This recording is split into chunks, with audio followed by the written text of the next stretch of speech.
Greetings, fellow armchair Imagineers. Tiki here. And Blue Dragon 5. And welcome to the show where we wax poetic about the movies we see on a month-to-month basis. It's time to crack open our Movie Memoirs. Memoirs! All right. Okay, Dragon, let's not waste any time. Let's get right into the news. And Dragon, since we don't have any deaths to go over, thank God. Honestly, let's just make this joke right now, and then it'll be all we talk about with the subject. OJ died so that celebrities that we actually like could live this month, I feel, is what happened. OJ died, but his media lives on. But Dragon, did you hear the Cobra Kai news that is hot off the presses? Yes. Yeah, you heard it? Okay.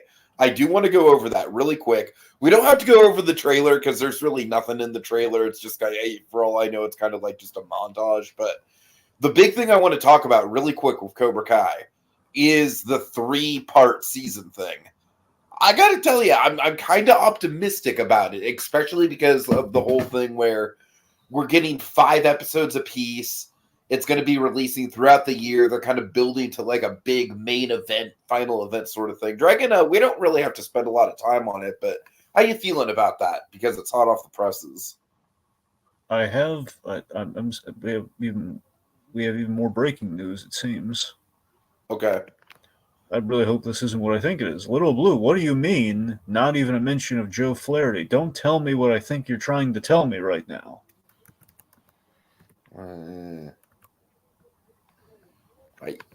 Dragon, I'm looking it up. Don't say it. No. Yeah, he died at the start of the month. Yeah. God. Oh, man. Just had to say we didn't have any deaths, didn't you? That's on me. I'm sorry. Okay. God, yeah, no, this is good. He just sprung it on me, so I don't really. Oh boy. All right. Okay, real quick, then we'll dovetail back to Cobra Kai. Man, I'm just so surprised. A little, yeah, you're right. We did talk about it when we did Home on the Range, but it was like the transition point in the at the start. He literally died on April 1st, so it's like I totally didn't it didn't cross my mind to do it. I thought it was late March, so that's my bad. A lot of stuff has happened between now and then.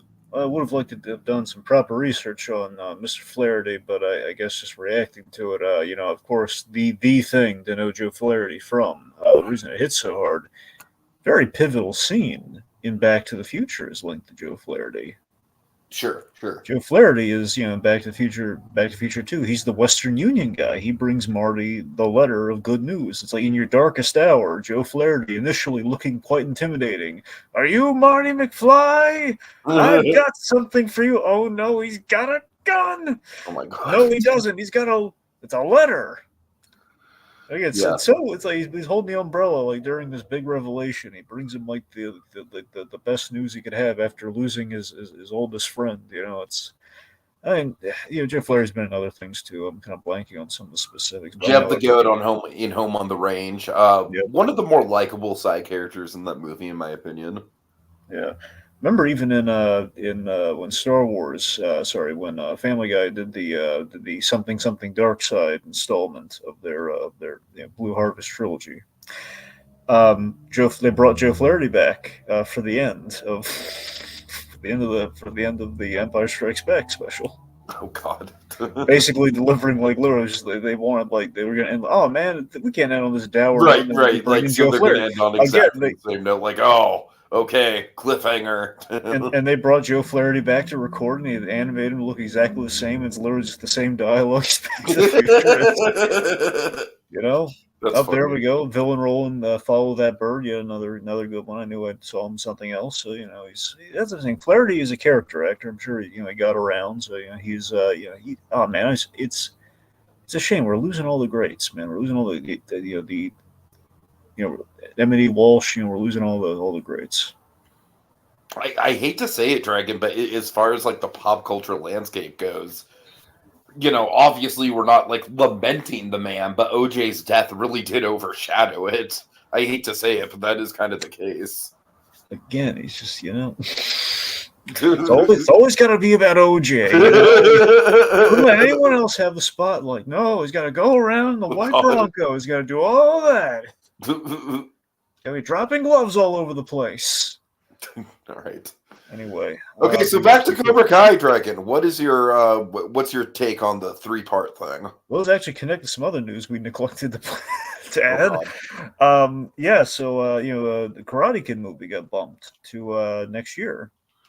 I mean, honestly, Dragon, I like movies getting bumped. I kind of feel like, given the strikes and the fluent nature of Hollywood right now, it's not really that big of a news. Well, yes, but I'm just saying it's like there was a reason for it, Tiki, which is why I'm bringing it up. It was bumped, presumably. One of the reasons it was bumped, I mean, aside from just Sony hemorrhaging money, aside from that, was the whole they were trying seemingly they're trying to tie it into Cobra Kai, which of course has been delayed, and because of those delays, presumably that's why it got pushed back. It sounds like they want to do the Karate Kid movie after Cobra Kai finishes, like it'll dovetail into it. Because one of the things I really do like about this 3-part thing is that we really get to savor like 2024 is essentially going to be like the year of Cobra Kai, which to me is really exciting. Mm-hmm. And yeah, we're gonna hopefully build into another season. So it is good not, that not another season, but a movie. I'm sorry. It is good that at least it's going to be like 5-episode chunks. So like the point is we have more episodes, so it does feel like we're building something big. So it'd be almost like sagas within exactly like like feel like a real like 3-act kind of thing. Totally. Yeah. Okay, Kokias, honestly, I really liked Cobra Kai from the jump, and I can say I think it peaks around season 3, and Dragon, you and I didn't really like season 4 was okay. No. Season 5 was really good. Yeah. But I don't know. I feel like if you don't like season 1, it's not really going to get that much better outside of some really good villains get introduced later on. Yep. All right. Okay, what's next, Dragon? Let's get into the main list of news items we have to talk about. By the way, we like the orange. We good with the orange? Well, I went with the orange because I feel like it's kind of like a blood red orange. That's how I'm fine with it. If you're fine with it. No, I was just wondering if you liked it. Yeah. Okay, so news that initially was hopefully going to be our opening bad news before death. God. So we have Julia Garner has been announced as Shala Ball, who at least the way it's been reported has been like, hey, we're getting the Silver Surfer, and it's going to be played by Julia Garner, and people freaking out over female Silver Surfer. So I think this is announced in like the worst way possible. That's the thing. So it sounds like we just announced her as like Shala Ball, but everyone just kind of made the jump to in one of the multiverses she became a female Silver Surfer. And it seems like okay, so we're trying to really get it on the money with this big Fantastic Four movie the MCU is doing, because right now we need some goodwill in the MCU. Deadpool's going to put a big dent in the way that we need right now, but after that, the MCU's got to get on its 2 feet again. And we have Daredevil, and we have Deadpool. Aside from that, we really gotta have a big win. Yeah, so I actually know her from a couple things. She was in the movie Grandma with Ray Perlman from it's like almost, that movie's almost 10 years old, which when I realized that made me feel extremely old, but she was really good in that. Let's see, she was in Sin City, A Dame to Kill For, which, not that great. Nope. But she was really, really good, really impressive in the movie The Assistant, which is essentially kind of like a reframing of a Harvey Weinstein kind of situation. in The Office, and it's a really suspenseful role. She really carried a lot. So, Dragon, I got to tell you, if she is the Silver Surfer, because they did hire someone who does have a lot of genuine talent, I'm okay with it. I mean, here's the thing. Okay, so a lot of people, when this was announced, again, I just think it feels like the MCU very much trying to guard its secrets. Ordinarily is kind of a wise practice with the whole, like, we're locking it down, we're trying to preserve all the surprises. But I feel like in the case of this, it really feels like we're giving people a lot of potential for negative press here, because it's going to cause all this discourse if we just say, if we don't just like directly say, okay, she's playing Shala Ball, who is essentially the wife of Norrin Red, and that's all we're going to say. It feels like we should just say that and not say she's going to be Silver Surfer or not Silver Surfer, where it's like, okay, if we just announce, okay, here's the actor we have playing perhaps a traditional Silver Surfer, and then big surprise in the third act or something, his wife also becomes the other Silver Surfer. A multiverse of her shows up, a variant of her shows up, and she is the. So we have two Silver Surfers in one movie. Like, that feels more like a surprise, and just announcing this from the get go. I don't know. That's what's leading to a lot of like uncertainty here. It just, I don't know. I just wish it seems weird to me that they're saying, like, right out the gate, like, they're not even just fully saying female Silver Surfer, saying Shala Ball was just leading all the speculation, which is going to be like really, it's going to drag until the movie comes out. People being not happy about it, you know. No, I feel that. And Little Blue in the comments, we're like, I don't know where you got the impression that we didn't know that there was a female Silver Surfer in the comics, because Dragon literally did say that. So I don't know. There is. I can't tell you if she's mainline continuity or not. I don't think so. But then yeah, but I'm just saying, like, we literally acknowledged it. So I don't know why you're trying to correct us on that. But I digress. Anyways, let's see. Kokias is saying, I don't feel excited or upset about female Silver Surfer. It's so random. I don't know how to feel. Let's see. He's saying Nolan Rad is the main Silver Surfer. It'd be like if DC introduced Guy Gardner before Hal Jordan, which is actually, that is actually going to happen. Yeah. So, well, Norrin Rad, but yes. Oh, I'm sorry. No. He said Nolan. Right. Okay. It's Norrin Rad. But yeah. Got it.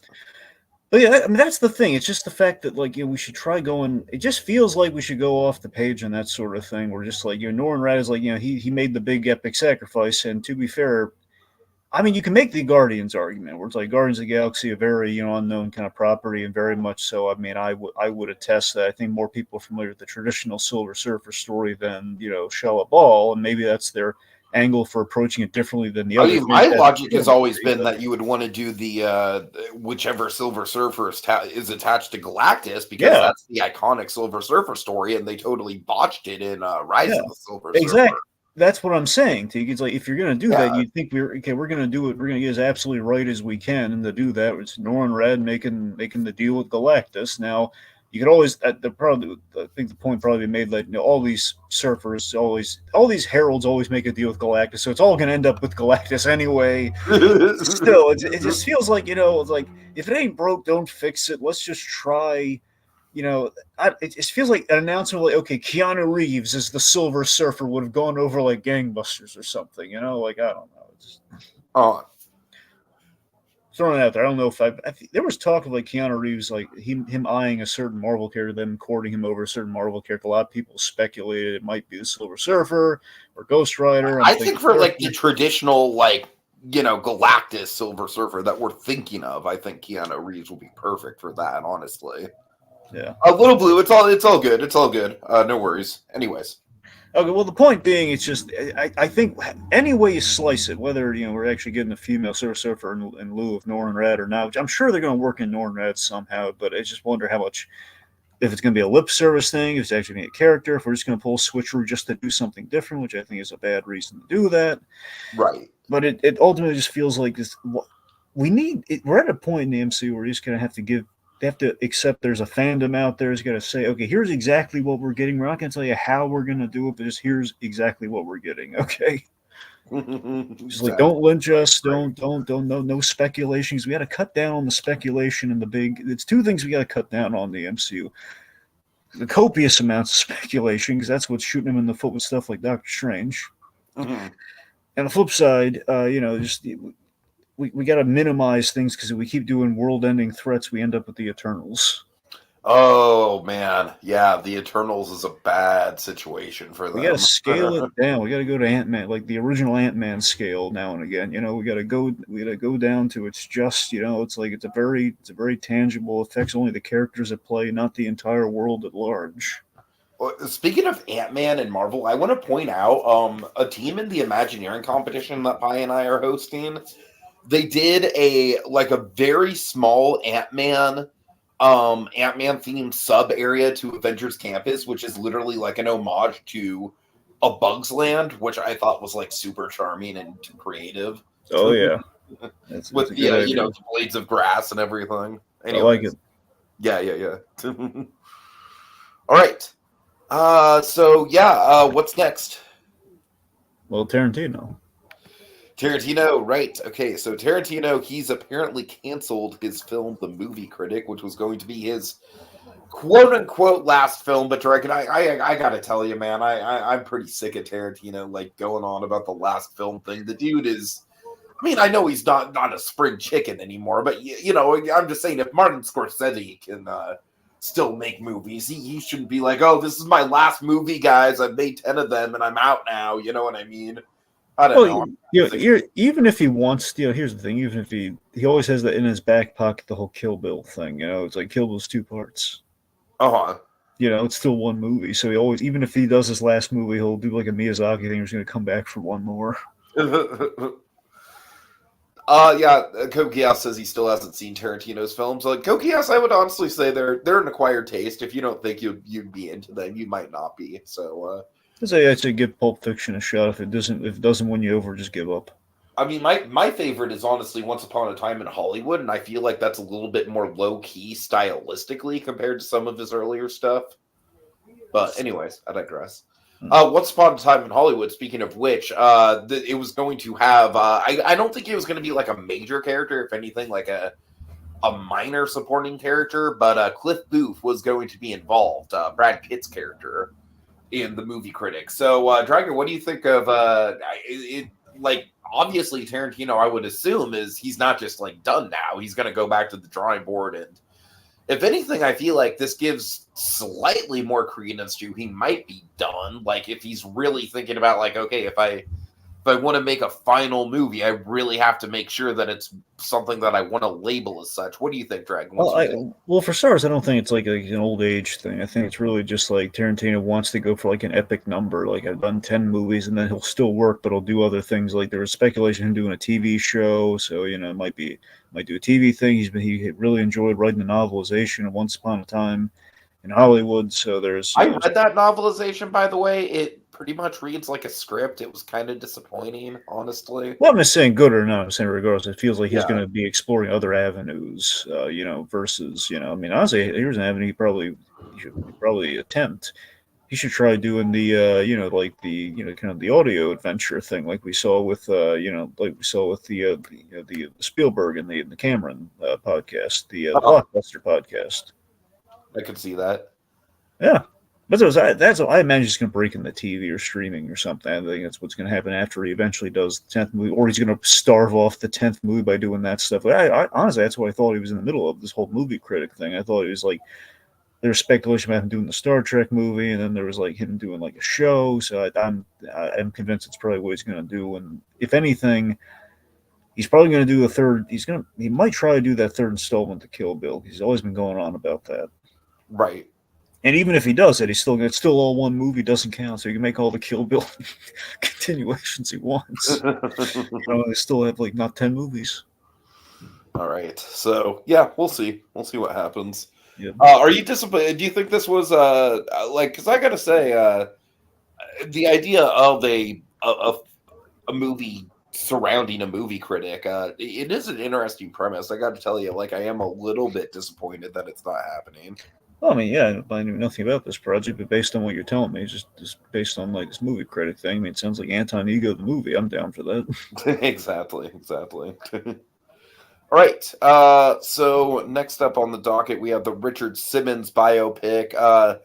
Oh boy, we got into some messy territory here with the Pauly Shore stuff. Dragon, why don't you break down the Pauly Yeah, Shore? so I looked into this further, and I was All really right. shocked by what I found. Okay, so as you folks know, Tiki and I, we recently broke down, the It court came jester. from such an innocent place, Dragon. It really did. It came from literally just like, hey, we're the biopic guys. Such a, this is a really interesting, like, mini, like, micro biopic with some, like, unconventional but well done casting.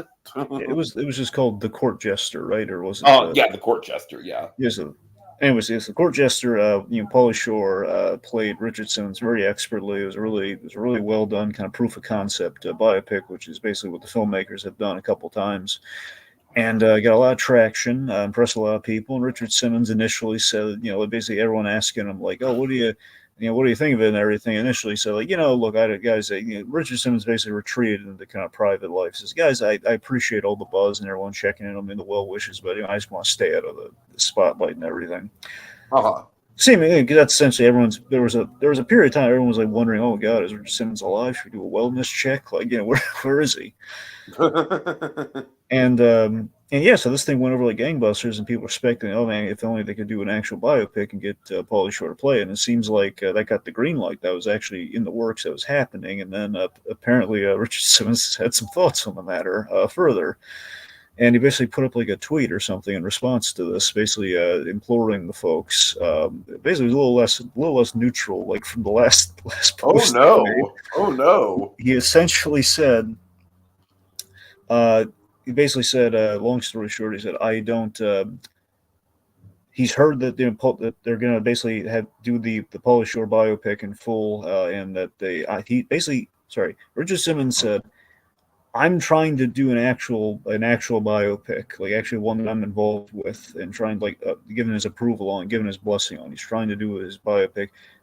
Don't like I don't approve of this. This does not have my blessing. Wait for me. Wait for mine.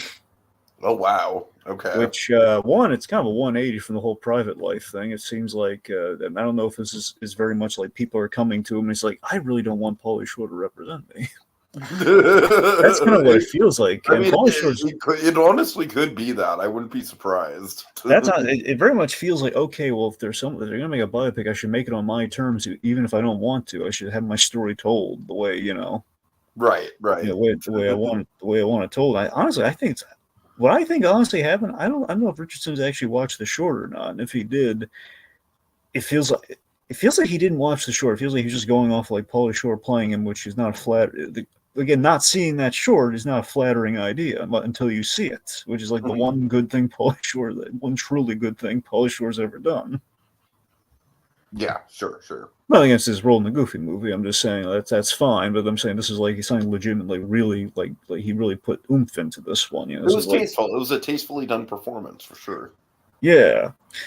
And yeah, so I really does make me wonder if Simmons actually checked it out or not. Because I think if he did, I'd like to think he would change his tune, but who knows? Regardless, It seems like it's a very positive man. Like I don't really yeah, beyond the Pauly Shore of it all. I don't see why he would have a problem with it. I don't know if it's maybe because he curses or not. I don't know if that's. So he has is suggesting Pauly Shore, Billy Crystal is Pauly Shore, which I could see that.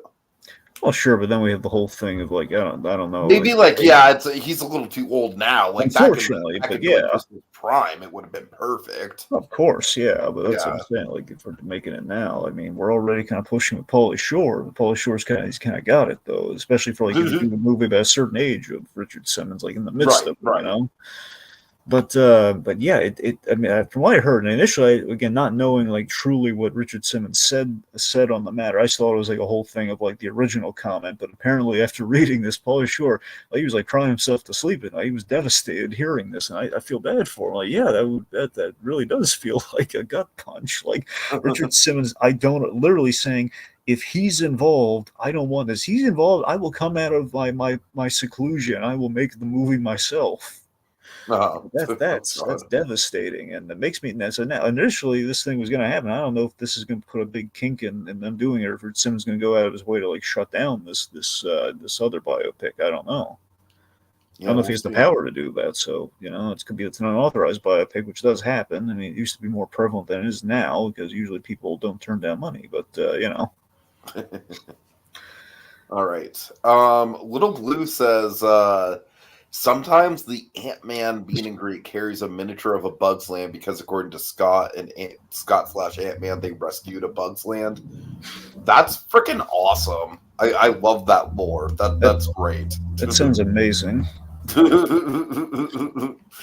Oh, Bug's Land's still here, guys. It's right here. Don't worry about it. All right.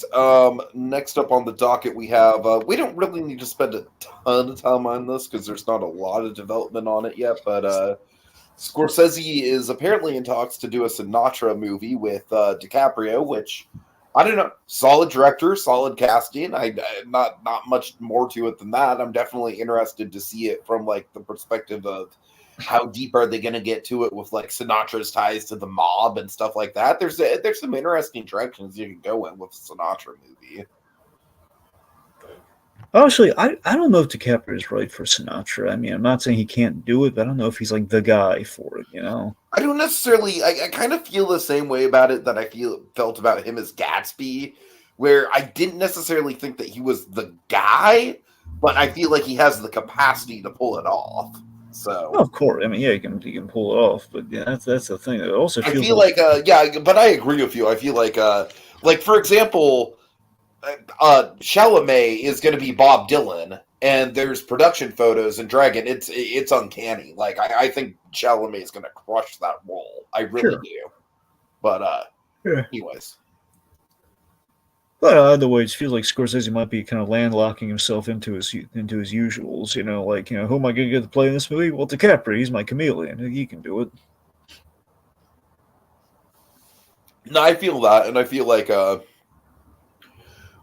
again, much like it kind of reminds me of Gatsby because Gatsby, I also feel like he did a solid job at it, but I feel like there could have been someone more interesting to play that role. So we'll see how it goes, though. What do you think of Sinatra doing, or Scorsese doing Sinatra just in general, though, as a concept? Well, I mean, I love Sinatra, so I mean, there's definitely a wealth of stories you can tell there. I don't. I wonder if like the estate or the family would have anything that might sanitize it. But I mean, if you're going to trust anyone with that story, it would be Scorsese. I mean, I'm sure he's going to get into.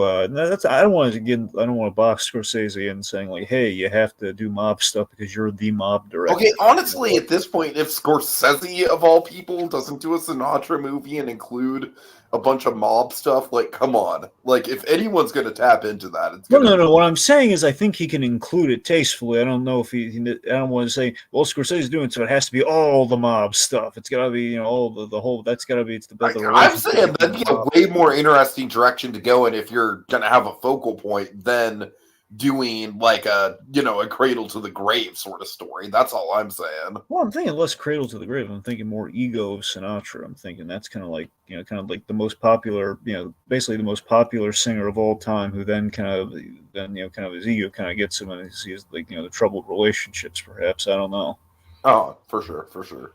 But again, like a guy who basically accumulates all this notoriety and power, and also he's making friends with the wrong people, and that's where we get the mob element. But it's basically a guy who's like he's getting so famous so fast and becoming old blue eyes. It's gonna attract like a lot of people around him, the good people and good people, and not so good people. Like you have, for example, I would be looking forward to the relationship between Frank.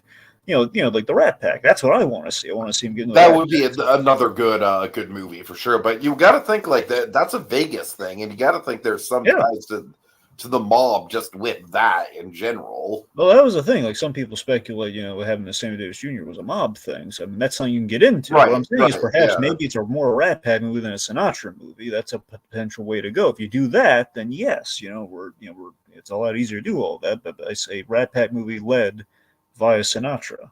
Mm-hmm. Right. Okay, so next up we have a Chris Farley biopic. Really excited about the casting with this one. Paul Walter Hauser is Chris Farley. I think that's perfect. I love Paul Walter Hauser. I honestly think he's a gem. I feel like he's actually kind of still a little underrated. Josh Gad directing Dragon. I a little question mark on that. Don't get me wrong. I mean, we're going to talk about a movie from a first time director, like who was previously an actor. So it's not like it can't be done. But I don't know. What's your take on this? Well, I mean, I think this could be really good. I mean, one, admittedly, Paul Walter Harris, he's going to have his work cut out for him. This is not just any role that he's taking on. It's a very big role. This is Chris Farley of all This people. is definitely going to be his biggest, like his most Yeah. ambitious role that he's ever taken on. So it's very exciting to see him take that on. I hope they can pull it off. I mean, I think if anyone has the acting chops to do it, it's him. But I mean, clearly, like first glance, like does not really look like Chris Farley, but he's got the talent of Chris Farley. So in theory, but here's in regards to Walter Halsey, but more so in correlation with Josh Gad. I think the reason Josh Gad takes on this movie, and I think the reason he's directing it of all things, not just like producing it or anything, or like starring in it or anything, is that Josh Gad, I would imagine, I make the leap that Josh Gad has something to say about, a movie about a guy dealing with the fatty fall down comedy trope, which is Chris Farley's I mean, story. I could see that, Dragon, for sure. From from an emotional point of view, I'm just being purely selfish. Like, what have you done for me stylistically, Josh? I'm just kidding, but yeah, but the thing about it, though, it feels like this might be a story from the time. Because every overweight comedian has always had to deal with. No, I feel it. I feel it. Just feels like this could be a real personal kind of passion thing for him that he's really expressing, through Chris Farley. And again, Chris Farley was like the definitive like example of the whole fatty fall down thing. For sure. So I don't know. It feels like when I heard Josh Gad announce to direct, that really piqued my interest. Like, man, that's a really interesting choice. Yep. Well, we will see how it goes. It is his first directing gig, right? I would assume so. It's his first. I know it's his first major directing. I don't know if he might have directed some TV before, but I don't know. Okay, fair enough. All right. Well, speaking of TV directors, Dragon, we got a big one. Stranger Things. The kids are literally going to be in their 30s by the time we actually get this season.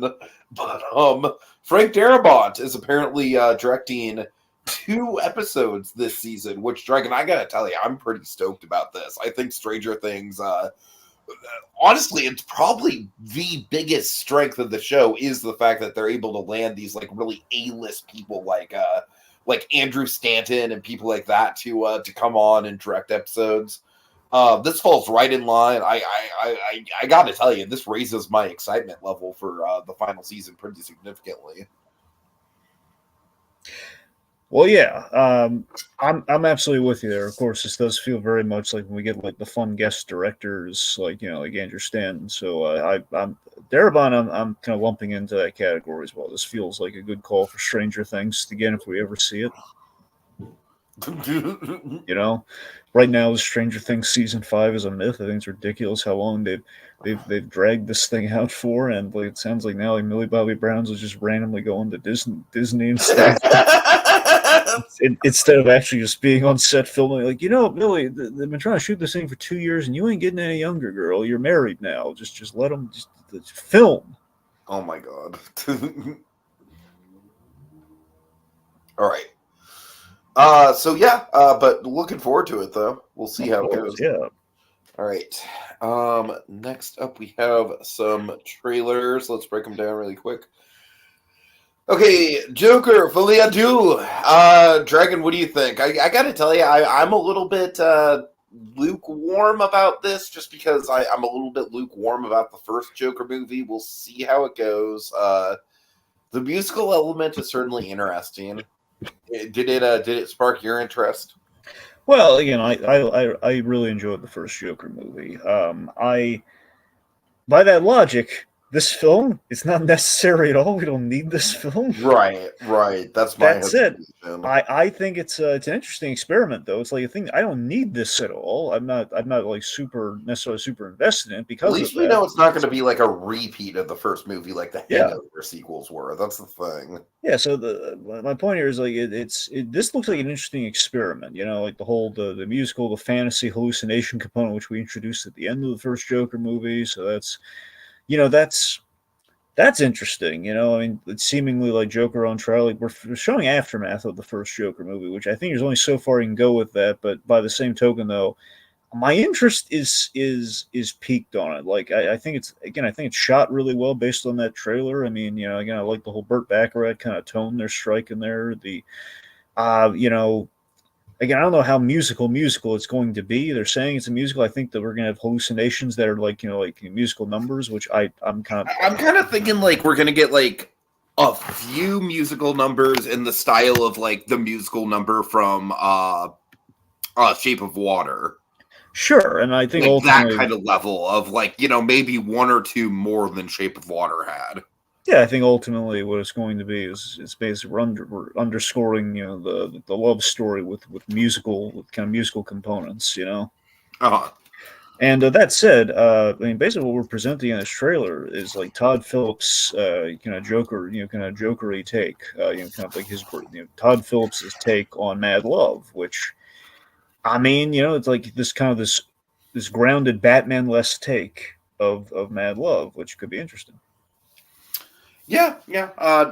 Joker is a very divisive movie. There are people that really love it. I'm a little lukewarm on it, but it's fine. So I mean, we'll see here's the how it thing. goes. When I go back to the Joker movies, I'm impressed with seeing Todd Phillips make a good faith effort with this Joker movies. Given what he had to work with, I think he did a really he did way better than I would ever expect a Todd Phillips, like Joker movie to ever look like. Like this, like I mean, looking at certainly Gotham, visually, from a yeah, visual point of view, it's definitely the best directed Todd that's Phillips what movie. I mean. I really like his direction on that Joker movie. So I love how that film like turned out from that aspect. I mean, I love the very end of the Joker movie, like that. Like it's chilling, and then we have like the artful kind of like the whole like the Sinatra music underplaying the ending. Like that's good. Mm-hmm. Like there's a lot of things I like about that Joker movie. But there's a necessity. Do I want a Joker without a Batman? Heck no. Am I interested in seeing seeing how Todd Phillips, does like an Elseworld story of the Joker that doesn't really take away or add to anything else. Like, sure, why not? Yeah, yeah. It's not hurting anyone. It's cool. All right. Next up, Deadpool and Wolverine second trailer. I tell you, Dragon, this trailer it looks fun. Didn't really do a ton for me though. But I'll let you take it. Obviously, you're way more stoked for this than I am. Obviously, that's only natural. So let's just say, folks, April has not been a good month for me, and this was literally the day things were at their worst. Oh God! I literally came to, and like the first thing when I was able to reach for my phone, it's like putting on that dead. As I knew it was coming this day. Uh, It's exactly what I needed. It was the morphine that I needed. oh man! Yeah, I needed this. I thought it was beautiful. I loved it. Deadpool and Wolverine finally having their banter. Deadpool and the disenfranchised Wolverine. He's in the yellow suit. We're gonna nail down the plot point I kind of speculate on here that Deadpool's trying to save his supporting cast from the TVA somehow, and Wolverine seems to be a part of that. And I kind of like a marketing thing, the whole "let's effing go," Mhm. the LFG. So yeah, I mean, I couldn't be more hyped. Period. This is like the event of the year for me. So I mean, I need this movie, Tiki. I don't just want to see this movie. I No, need this obviously, movie. yeah. I need it. And I'm just like, I'll watch it. I'm sure I'll enjoy it. I honestly probably won't even be on the podcast for it. I'm sure it'll be a you and Rohit kind of thing. But I'm sure I'll enjoy it. Yeah. I'm a lot more casual about it. Yep. All right, let's see. Next up, we got My Adventures with Superman Season 2. Not a lot to go off of here on the trailer, but, having Lex in a main role and kind of having him... Dragon, do we know this, the voice actor doing Lex? Is he from anything? No, well, nothing. It's not a major name. Let's put it that Okay. way. He's the guy. He's the guy from the first season because we had Lex in the first season. Oh, right. That's right. I'm sorry. Yeah, so we set him up, but we was involved, yeah. we called him Alex, though. That's the thing. We called him Alex, and Right. I forgot about that. I think it was a pretty safe call that he was going to be Lex, and I was right.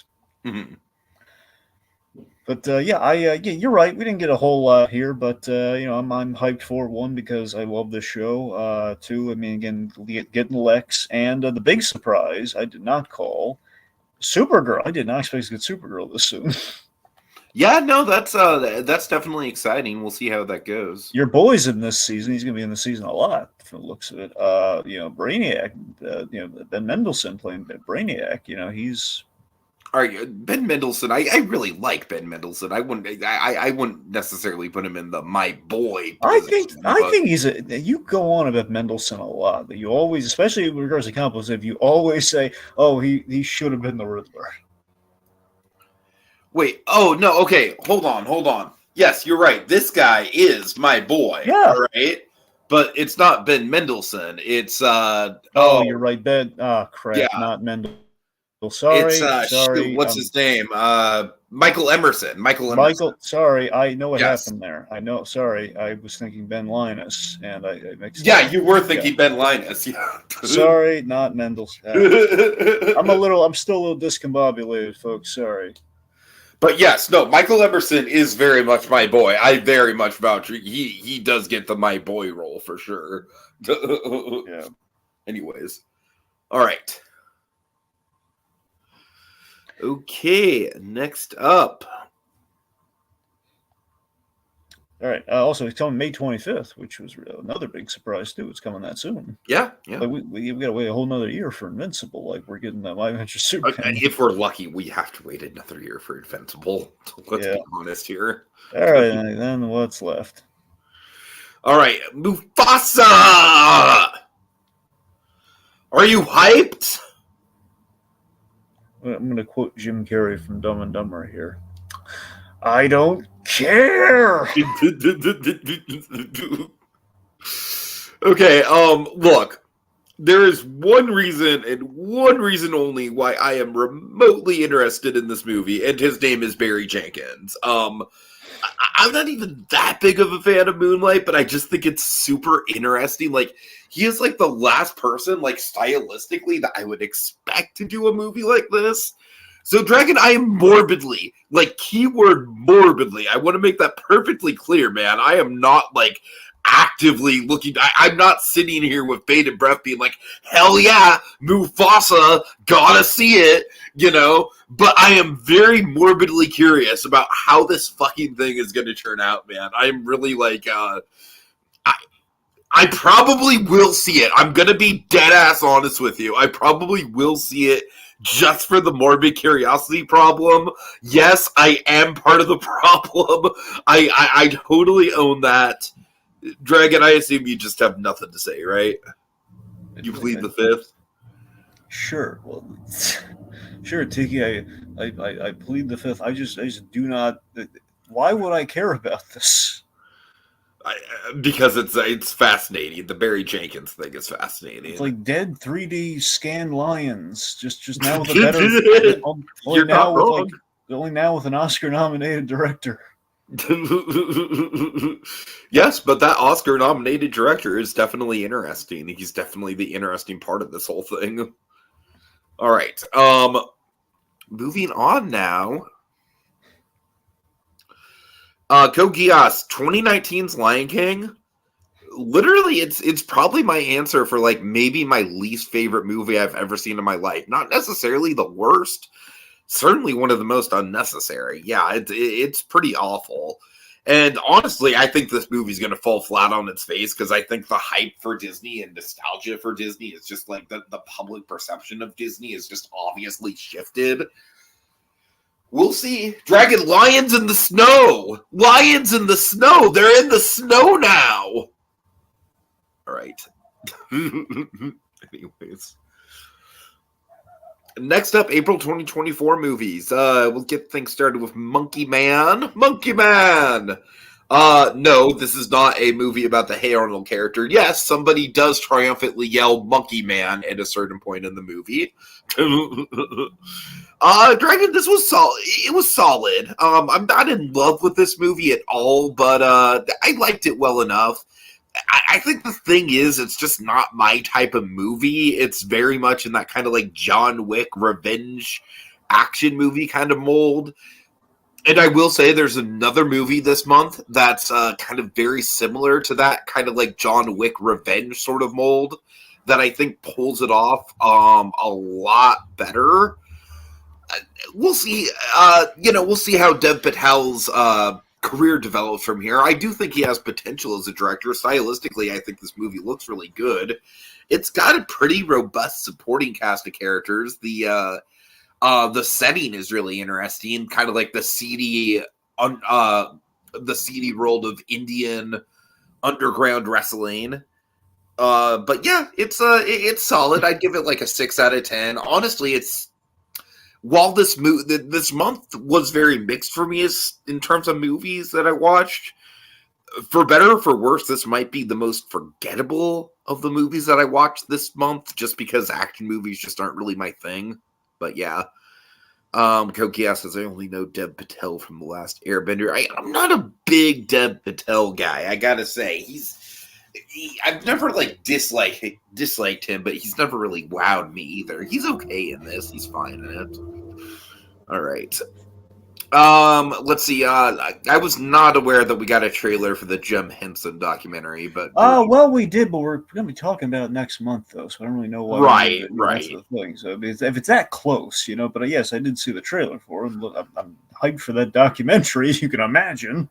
Yeah, definitely. Like Ron Howard doing a Jim Henson documentary. Yeah, for sure. It's gonna be like a time theme. All right.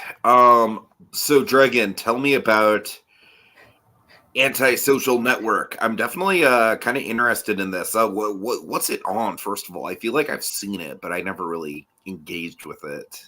I believe it's on. Yeah, it's on Netflix. Okay, that's what I figured. This is the Antisocial Network: Memes to Mayhem. Yeah, this is basically a documentary on basically the genesis of memes. Basically, 4chan, which led to memes, which then led to Anonymous. The hacker group. Mm-hmm. Okay. So it's kind of about how it all kind of got started, and it's all interconnected. Basically, how it all spun out of control. So it's like this humble creation just kind of spiraling out of control and leading to like in real life memes and essentially flash mobs, and then people wearing the Guy Fawkes mask. Right.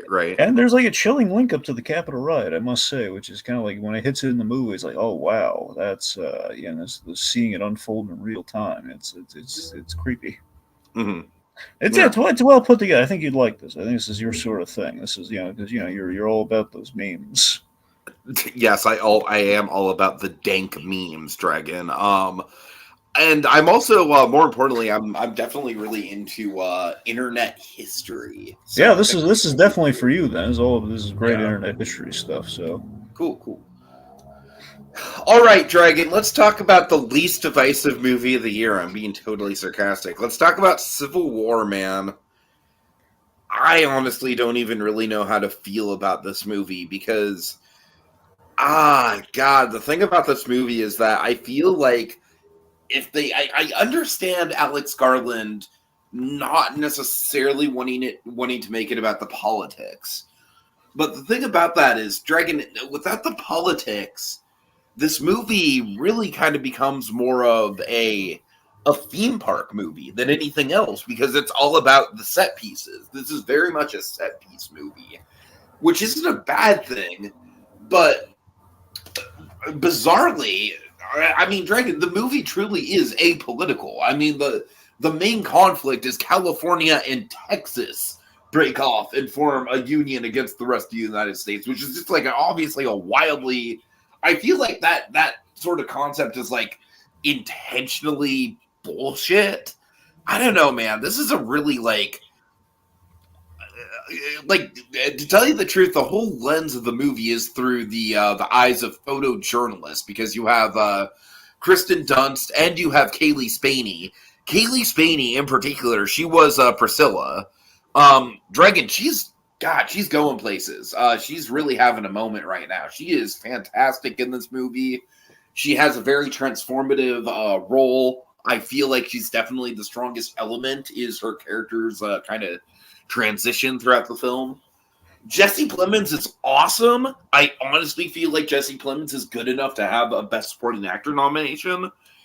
It's a one-scene wonder performance. He is in one scene. So yeah, I don't know, Dragon. I'd be curious to get your take on it. I honestly think it's definitely the most accessible of the Alex Garland movies, of the four of them that he's made. It's definitely the most mainstream of the four. So I honestly think you might like it a little bit more than I did.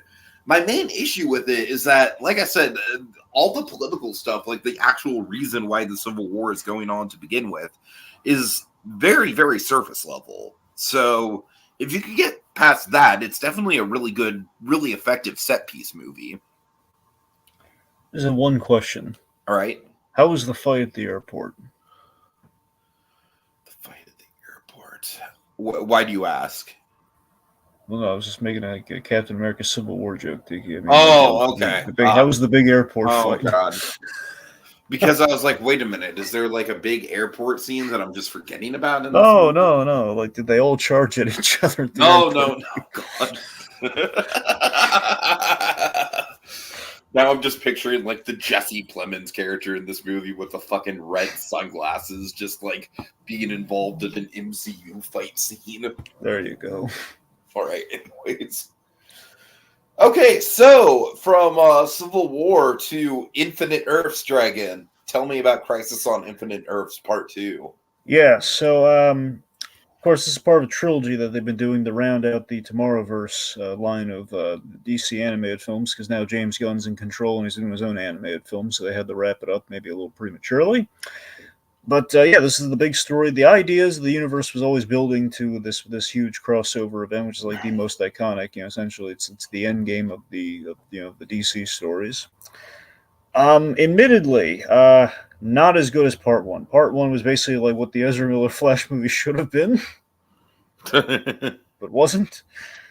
This one, I suspect of the three movies will be the weak link. I feel it was kind of like a reverse Empire situation here. I feel this is a case where it's going to be Act 1 and 3 are like the big parts of the story, and 2 is just like, well, we have to stall. That's kind of what this one feels like. Yeah, that can sometimes be the case with second parts of trilogies. Unfortunately, like two was kind of the setup here. Where we set up two things. We set up Psycho Pirate, who basically unleashes our bad guy. Psycho Pirate being the DC character who can influence emotions. He has like an empathetic kind of like emotion thing. He can basically give other people he can feel other people's emotions, and then he gets the ability to give people those emotions. It can lead to anguish and fighting and discourse amongst the ranks, and that's how you get heroes fighting each other, that kind of stuff. Mm-hmm. So that's the main thing we set up here. I suspected this because the first movie was Flash, which of course in the Crisis comic, we famously kill off Flash, and we don't necessarily kill her off here, but it's like Supergirl has a big role. So this movie is very much Supergirl's kind of our main character of this movie, which that's the thing I like about this. It makes me wonder how the third one's going to go, because I honestly I don't know if the third one had necessarily a big POV character, because you have Flash, you have Supergirl, and then there's just kind of the rest of them. So we'll see how 3 goes. Point being, she's the heart of the story. The Monitor, who essentially is like the Watcher from the Marvel side of things, basically a guy who's only supposed to monitor the universe, like all the multiverses. He's not supposed to interact, but they're all being wiped out, so he has to take action. He adopts Supergirl, at least one of the Supergirls in all these realities, and he kind of becomes an adoptive father for her, and that's a really interesting idea. A non-biological father? You said it. I'm sorry, I couldn't resist. Yeah, I will say this. Sadly, Batman, he kind of got the shaft storyline-wise. It's very apparent. Here's the thing. So we have Jensen Ackles' Batman, which I'm very hyped for, but there are a couple things working against him here. One, we have this chilling opening with Commissioner Gordon, which is just complete. I did not see coming at all. Really? Wow, that's real. That is really chilling. What they did is super dark and chilling, and then get away with it because it's a multiverse. Uh-huh. But still, it's like, wow. I mean, it's shocking, but unfortunately, the voice direction's not there after that moment happens. Where Jensen Ackles sounds a little wooden there. It's like let me put it this way: this is nowhere near as good a Jensen Ackles Batman performance as we got from Long Halloween.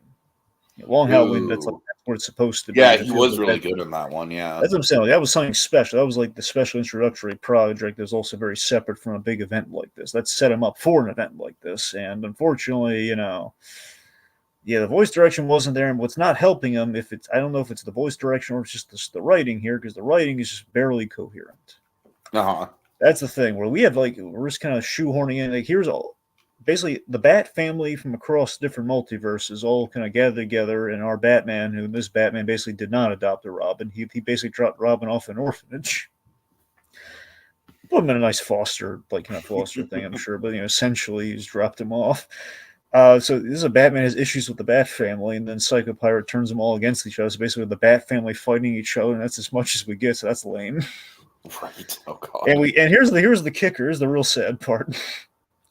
Batman Beyond is in it. So Terry McGinnis Batman is in and Oh no! and Oh no! and My boy! My boy! and Friedle's back. Will Friedle's playing him too. Oh God! But he gets nothing to do. He gets like one line, and they're all fighting each Oh other. God! Oh no! Oh, that's awful. And That's he's not even kicking as much butt as he should. Damian Wayne's getting some licks in. Like, come on. awful. So there's a lot of that, and basically we established the anti-monitor for Act 3, I was a little let down by this one. I'm not gonna lie to you, but I know one thing. I've been avoiding watching the clip because I'm afraid it's just gonna be one clip and I don't want to spoil it. But the third one, Conroy and Mark Hamill's last time in the roles. Oh, right. Like action, Yeah. this is not just like Killing Joke. This is legitimately the last time you will hear them in these roles. This next movie is like the last time. Mm-hmm. So I'm looking, and if I peek through my fingers at the clip, it's like it'll be the most amazing thing ever if it's what I think it's going to be. So I'm looking forward to part 3. That one can't come soon enough. Yeah, we'll see how it goes. All right. Kokias, I mean, they're very different films, but I think pretty definitively Captain America Civil War is probably the better movie. If I were to choose one or the other. But you know what movie is definitely a lot worse than either of them is Sasquatch Sunset Dragon. This movie is a fucking head trip. Do you know anything about this? I'm going to guess it features Bigfoot. It features a whole family of Sasquatches. And So Dragon it's the sequel to Harry and the Hendersons. Oh my God, no. Dragon, essentially the biggest sell I can have of this is it's kind of like, you know how the Star Wars holiday special has like the Wookiees where you don't understand the dialogue? It's all like inferred. Yeah. It's like that, but a whole movie with Sasquatches. But it's also like a drug comedy because they're eating all these mushrooms and tripping out. There's a lot of fecal matter jokes in this movie. A lot of bodily humor jokes that are very uncomfortable. And I will say there is a baby Sasquatch that is introduced about 2/3 of the way through. And the design of this baby Sasquatch Dragon, I checked out. It was such a fucking disquieting design. I fully fucking checked out of the whole movie. I was like, I'm done. That thing is horrifying to look at, and not in a creepy, fun horror movie kind of way, just in a disturbing, uncanny kind of way. Jesse Eisenberg and Riley Keough play the two main Sasquatch characters. There is some fun humor to be had in there's another Sasquatch. Like those two are kind of like husband and wife Sasquatches. There's another Sasquatch with them that's like very aggressively trying to get with the Riley Keough Sasquatch. There's some fun humor that comes out of that. I will say the first 20 minutes or so, I was vibing, and the rest of my theater was vibing with it because it was kind of like going on like it was a very surreal kind of like almost silent comedy, right? Like dialogueless. But man, it wears so thin, and it's almost 2 hours long, and I don't even really think it could have supported a 90-minute movie, let alone an almost 2 hour long movie. So yeah, this was an interesting premise, but definitely it is very much not your thing, Dragon. I was actually kind of thinking of you and how much you absolutely would not like it when I was watching it. So avoid it. Okay. All right. American Bombing. Sounds fun. No, obviously I'm kidding. Well, Tiki, it's a blast. Oh God. All right. Yeah, so an American bombing, the road, April 19th. So this is about the Oklahoma City bombing. I want to say it's for the anniversary of it. So this is kind of fitting. I was interested in this one because I'd seen the Waco shows and the like the little documentary series on it. So Waco was an interesting story. And essentially the way the Waco story ends, and like at least the series, like the kind of biographical series that they did with Michael Shannon, which is really good. By the way, I recommend everyone check it out. The second season of that, the continuation of that show basically built an end. The big ending for that show was the Oklahoma City bombing, which was it was building to it the whole second season. Like it was like they were trying to prevent it, and it just didn't go well. Uh-huh. And yeah, so based on that, I was like, okay, this is about like the big bombings. We're doing something like a proper like full on documentary on it, and it's basically how those two stories were interconnected. It's very informative. They even got Bill Clinton to do interviews for this. Really? Wow. Yeah, Like yeah. modern day Bill Clinton Modern interviews? day. Oh wow, that's Modern day. impressive. This is like Clinton. Like nothing. This is nothing to lose. Bill Clinton. He's just telling it as it is. Uh-huh. Just like it's him and Jeffrey Toobin. The reporter. He's So they're talking about things here. It's you get some. I tell you, man, it has like that chilling scale when you see the magnitude of the damage. Where Oklahoma City was like this thing where you see like that building is just the building like completely like in half. It's like almost like a dollhouse. Like it's like a decimated dollhouse. It was blown up and cut in half. Yeah, I don't know much about it, so that's what I'm saying. It was just this basically a long, without getting the nitty gritty of it. Essentially, based on what happened in Waco, people like in support of like like the gun-toting Davinian church residents who essentially did actually get the raw end of it. They were shot at first, and then it could have been a very peaceful situation. They were shot at, led to this right. I remember that. The 51-day hostage crisis, essentially, and essentially this inspired the wrong people in the world, like the private militia kind of guys. And essentially had some militia nuts that essentially they concocted this bombing plan to get back at the government that caused all the chaos in Waco. So that's why Oklahoma City got bombed. It was like revenge for Waco. And it kind of goes into that. And I think the most interesting aspect of it is like we hear from like the attorneys of the bombers, of the guys who orchestrated the guy who orchestrated the bombing, and just like how flummoxed the attorneys are. Like, I don't know how to defend this guy. Oh God. It's just explaining it to him and just saying, well, kids got killed. Well, kids got killed in Waco. It's like, well, that's not a good excuse. Yeah. So this. I mean, look, if you ever want to just like learn about all the stuff involved the Oklahoma City bombing, I mean, I recommend this as informative. And if you're going to like dedicate it to one thing to tell you about, I would say this is pretty definitive. This is the way to go. Okay, noted. Yeah. All right. Oh God, Dragon Arcadian. I'm just gonna say straight up, this movie was awful. Dragon Nicolas Cage, man, he's been coming back, right? He's been doing some really good stuff recently. This is not one of the really good. This movie very much feels like a Nicolas Cage like tax write-off sort of movie. Okay, so essentially the whole premise of this movie is that there's like these I don't know, Dragon. It's like there's fucking monsters, and it's the end of the world. And Nicolas Cage is hanging out with two kids in a cabin. They're not actually his kids. They're like he found them when they were babies, and he's raising them. They're twin boys. And Dragon, it's like it wants so badly to be A Quiet Place, right? This is very much the asylum version of A Quiet Place, but just with none of the actual skill.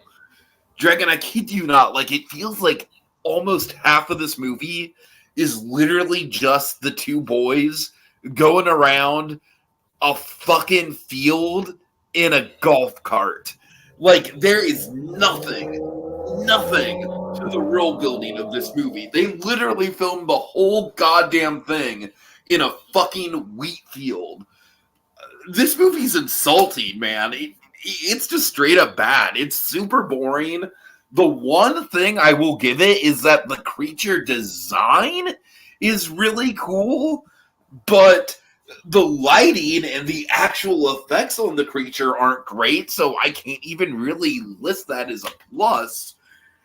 Yeah, this was a stinker, man. This is a real stinker. I mean, I'll see most anything that Nick Cage is in, but man, I'm going to be more cautious in the future because I went into this one pretty much blind, just seeing that Nick Cage was in it, and oh god, it was awful, just awful. I mean, Nick Cage just has no charisma. He really feels like he's not like this. Feels like the type of role that is more fit for like a John Krasinski type.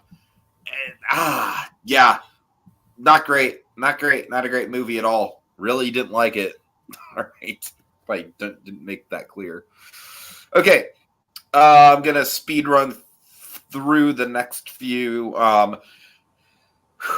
Abigail, Dragon. I'm gonna say straight up, Giancarlo Esposito. I feel like he's played the vaguely sinister boss man one too many times, and I'm officially sick of it at this point. Are you on that wavelength with me? It kind of feels like he's just kind of playing. He's kind of coasting on that sort of like Gus Fring energy, like way more than Bryan Cranston is coasting off the Walter White thing. I'm sorry, who specifically? Giancarlo Esposito.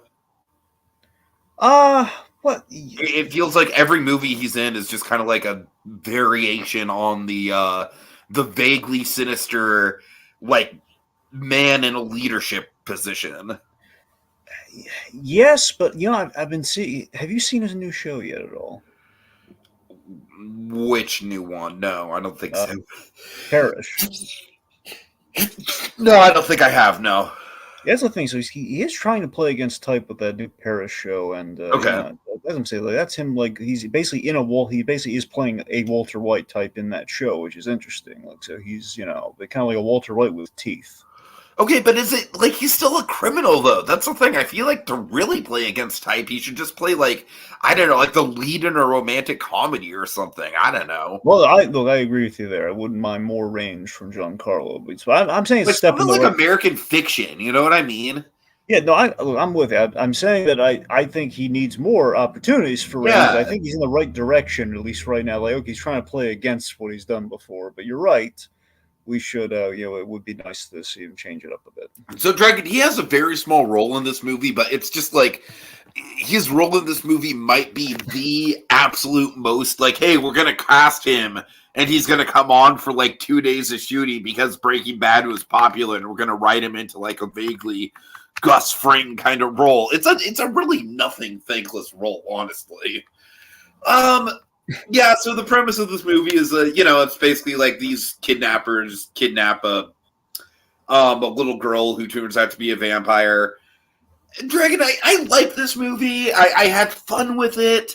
I will say, Dan Stevens, between Godzilla X Kong and this movie, he's really popping up on my radar way more than I thought he ever would. I do think he's got a lot of charisma.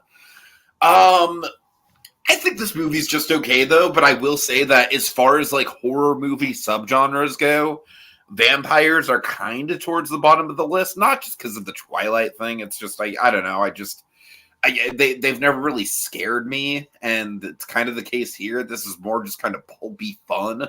There wasn't any point in this movie that it was, like, remotely in suspense at all. The characters are honestly pretty disposable for the most part, except for the character I just mentioned. He is really the kind of like the anchor of this movie, Dan Stevens. He does have a pretty multi-layered performance here. It actually impressed me a lot. But yeah, it's just all right. Again, pretty forgettable. Okay, but Dragon Hill movie wasn't forgettable. Challengers. Goddamn, this is the second best movie of the year next to Dune Part 2. I love this thing. I'm not even going to beat around the bush here, Dragon. This is a Luca Guadagnino. So because it's Luca Guadagnino, I don't think it's up your alley, Dragon, because he did Bones and All, and he did Call Me By Your Name. But I will say, out of his movies, this is definitely the most accessible and up your alley. And I don't know, Dragon, you might like this. It stars Zendaya, as well as Mike Feist and another guy that I'm not really that familiar with. I know he was like in The Crown. Mike Feist was Riff in the Spielberg West Side Story. Dragon, this is definitely like, as much as I liked Zendaya in Doom Part 2, and she was a really good element of Doom Part 2, this is Zendaya's best role. It's hard to sum up this movie because essentially it's like a three-way dynamic between two men and Zendaya, and they're all tennis players, and the two men are both like really head over heels in love with Zendaya's character. And Zendaya knows it, and Zendaya knows exactly how to take advantage of the situation. She has them wrapped around her finger, and it's like it takes place over the period of 13 years. And Dragon, essentially, what I really love about this movie is that it jumps around in that 13-year time period, and it's playing around with that in a way that I kind of feel like flows more naturally than Oppenheimer does, where essentially what the movie's doing is the back and forth between the present and the past, and the whole movie is framed around a single tennis match that happens at kind of like the climax, like the apex point of these three people, and the stakes of it are very, very high. And the whole movie is kind of edited around this single tennis match. And Dragon, it's fucking electric. I will say that Trent Reznor, Atticus Ross, single best score from them since The Social Network. The score from this movie is freaking fantastic. It's full on techno. Honestly, this score feels more Daft Punk than the Tron Legacy score feels. Like, this score feels like something that Daft Punk would come up with. So, yeah, Dragon, I'm pretty high on this movie. And honestly, this year is tricky because I feel like there's been a lot of just kind of mediocre stuff that's come out this year. A lot of stuff that's like had potential, had good elements, but ultimately I feel like kind of felt flat. Like Civil War is kind of in that sort of conversation where there's really good elements of Civil War, but there's also things that hold it back. But between Doom Part 2 and Challengers, now Doom Part 2, I still maintain is, for my money, if not one of the best movies I've ever seen, the IMAX experience of Doom Part 2 is one of the best movie-going experiences I've ever had in my life. So Doom Part 2 is special. Challengers, I still think it's special. I still think Challengers is going to be a movie that we're going to be looking back on in 10 years. I really think it's that good. So 2024, so far we've had two real bangers for me. Like, this is, like, Dragon, I'll put it this way. I would be legitimately surprised if if this movie doesn't end up in my top 10. Like, it's a real contender for that. It's a super dynamic character study. The editing is just electric. Everything about it, the performances, just chef's kiss of a movie. I really love it. I really love it. All right. Next up, we have Boy Kills World. Dragon, this was a surprise, man. This was a big surprise. I knew nothing about this movie. So essentially, this movie is John Wick meets the Hunger Games, but I gotta lay out the premise of this main character, all right? It's Bill Skarsgård, Pennywise from the It movies, but he's mute, and because he's mute, he doesn't know what his voice sounds like, right? You following? Uh-huh. So he's got this inner monologue in his head that plays throughout the whole movie, and the inner monologue is H. John Benjamin. Huh. It's Dragon. It works so fucking well. It's perfect, and the voice is actually the voice of a video game announcer from an arcade game that his sister and him played when he was a kid. Like I said, the setting of the movie is very Hunger Games, where there's actually like a public like execution that takes place every year, and there's like a family that's in charge of everything. And the lead character his family was executed during this public execution. He's very much out for revenge on this family. Murray from Stranger Things is in it, and he plays a really fun role, Dragon. He's really memorable in it. Very bloody movie, very viscerally violent movie. So that's like honestly the one thing that I think would hold you back from it. But the H. John Benjamin of it all, I gotta tell you, man, it's one of those things where it's a wild premise, but it gets pulled off really well.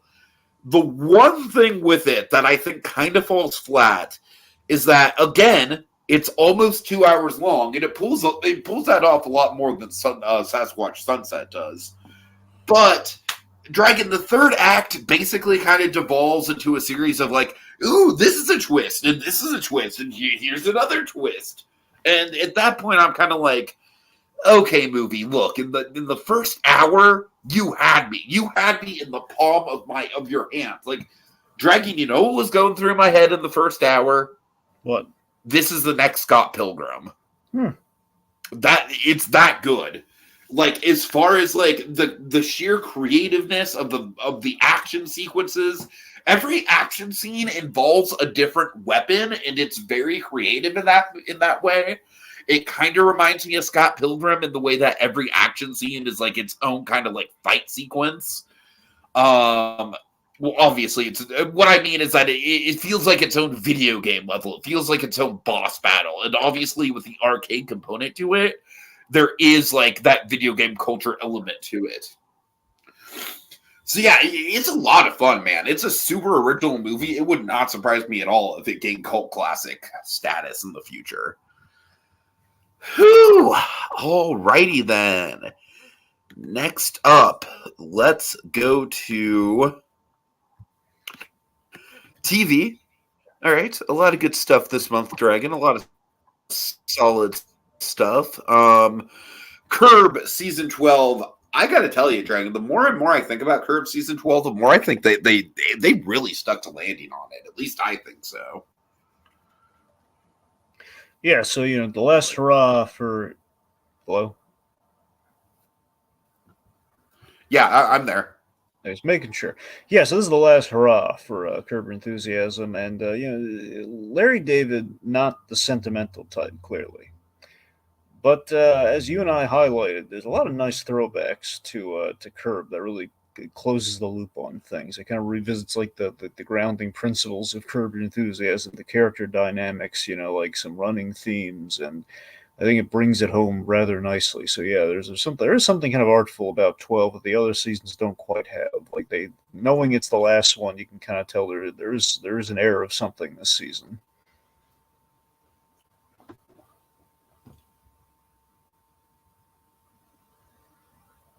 Hello?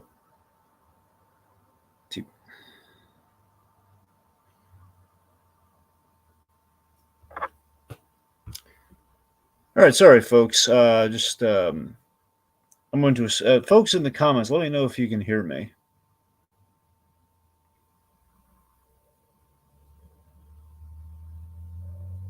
Might be having some slight technical difficulties.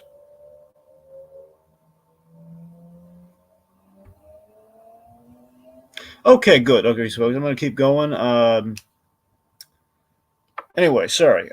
So Curb season 12, I feel was pretty strong. I really love the fish stuck episode, which is basically we go to the. Thanks, folks. Yeah, so we have the fish stuck episode and the dream scheme were two stands that Tiki and I rather enjoy. Just the idea of like Larry David mixing it up with the with the guy at the China the guy at the sushi restaurant. Which again, so apropos that we have the fish in the tank and yet we're serving sushi. It just feels like a double insult. You just get to the whole fish stuck. Like, no, fish sick. Like, no, fish stuck. Anyway, but yeah, there was a lot of fun setups this season, and we did some things we usually don't do in Curb. Like we had like a direct follow up with the whole Larry David getting arrested for the BS law in Atlanta, the whole voter, voter food and beverage thing. Basically, you can't give anyone like water or food or water while they're waiting in line in the hot sun in Atlanta. if they're voting. So anyway, the point being, we ended strong with the episode "No Lessons Learned," which very much is the meta full circle moment for Larry David. He's redeeming his most infamous career moment, which essentially is where we get Curb Your Enthusiasm in the first place. It's the whole thing of Larry David. Basically him coming off. He left Seinfeld at 7, kind of leaving at a high point. Then he returned for the finale, and there was a lot of anticipation. There was a lot of expectation, anticipation for the finale. People overhyped it in their minds, and because of that, there was secrecy around the finale, and everyone anything could happen. In reality, it's a very standard Seinfeld episode. It was a bit of a clip show. Right after we did a clip show and hyping up the finale, so people felt kind of gypped. Anyway, back. Hello. Yes, you're back. Yeah, I'm sorry. How long was I out? I'm sorry about that. Well, just during Curbs, yeah. Okay, so really quick on Curb Dragon, I just want to say I really love how they essentially took the premise of the final episode of Seinfeld and stretched it out into a whole season. I thought it was really clever, really well done. Like you said, there was a lot of sentimental stuff with Richard Lewis and whatnot. All right, moving on. Well, to close out, just it's Okay, beautiful sure. that I think it was beautiful Jerry Seinfeld was there to bring things to a close. It's as I said, like when we covered Curb, it was a bittersweet season for me. And that it was very much like I was very invested in. My grandfather adored Curb Your Enthusiasm, and this was like this in many sense. This was all the media that he wanted to see before he uncoiled. Curb was a big one, and this was kind of like the last goodbye for me. So Curb season 12 is going to be something special for me. Nice. All right. Really quick, Code Geass is asking about Kraven the Hunter getting delayed. I think it's fucking ridiculous just on the basis that there's going to be a lot more competition in December. So I really don't know what the fuck they're thinking. Honestly, August is the perfect month for something like Kraven to thrive in. So I think it's a fucking terrible business decision, if anything else. Do you have any thoughts on that, Dragon? Yeah, I'm just going to say it, okay? With Kraven, all the Sony spin-off, I'm just going to say it because no one else will. I'm going to have my big Kanye West moment here. Okay, well, you don't want to associate yourself too much with Kanye. No, but I'm not that Kanye West. I'm talking about the SNL like Kanye West with Mike Myers, like the George Bush thing. There's also the Kanye West Taylor Swift thing. You're like, I'm gonna let you finish. I'm gonna let you finish. All right. Wasn't that like? Oh yeah, you're right. Yeah, but no, I'm talking about it's the whole the original, like back when Kanye West was harmless, back when. Oh man, God, that feels like ancient history. Just the whole thing of like Amy Pascal doesn't care about Spider-Man. I'm just gonna say it. Yeah, that's the truth. It's like the fact they're still making these movies, and it's very clear they're going to be burdened with Kraven. They don't even want to use this Kraven. They want to use their own Kraven. They're going to be stuck with this Kraven. Aaron Taylor Johnson is close to one of the worst casting choices I could have done, man. It's just the fact that Feige, I read like an in-depth book about the history of the MCU and everything, and like Pascal's like throwing sandwiches at Feige and everything, just being really upset when he said, "Look, let us do the creative hard work for you, okay? Just like lease them out to us or something." And just like it took like a literal like a hack from another country for her to actually have to acquiesce that power. It's just Amy Pascal doesn't care about Spider-Man. Maybe she did once. She doesn't anymore. We just throw her name on the Spider-Verse movie. That's all we do with her now. Right. She doesn't care. All right. I'm tired of sugarcoating it. She doesn't care about Spider-Man. No, totally. All right, anyway. Okay, Dragon, we have yet another Back to the Future documentary. I got to tell you, man, at this point, I like Back to the Future. It seems a little obsessive. You just keep coming out with documentaries. Okay, well, let me tell you, not a documentary. Okay. Okay, for starters, and one, you're going to love this. Okay, so this is a cute and delightful comfort watch. All right? All right. This is like perfect for like something to watch on your trip, Tiki, especially if you're. Are you going to Universal? No, I'm going to Vegas. Right.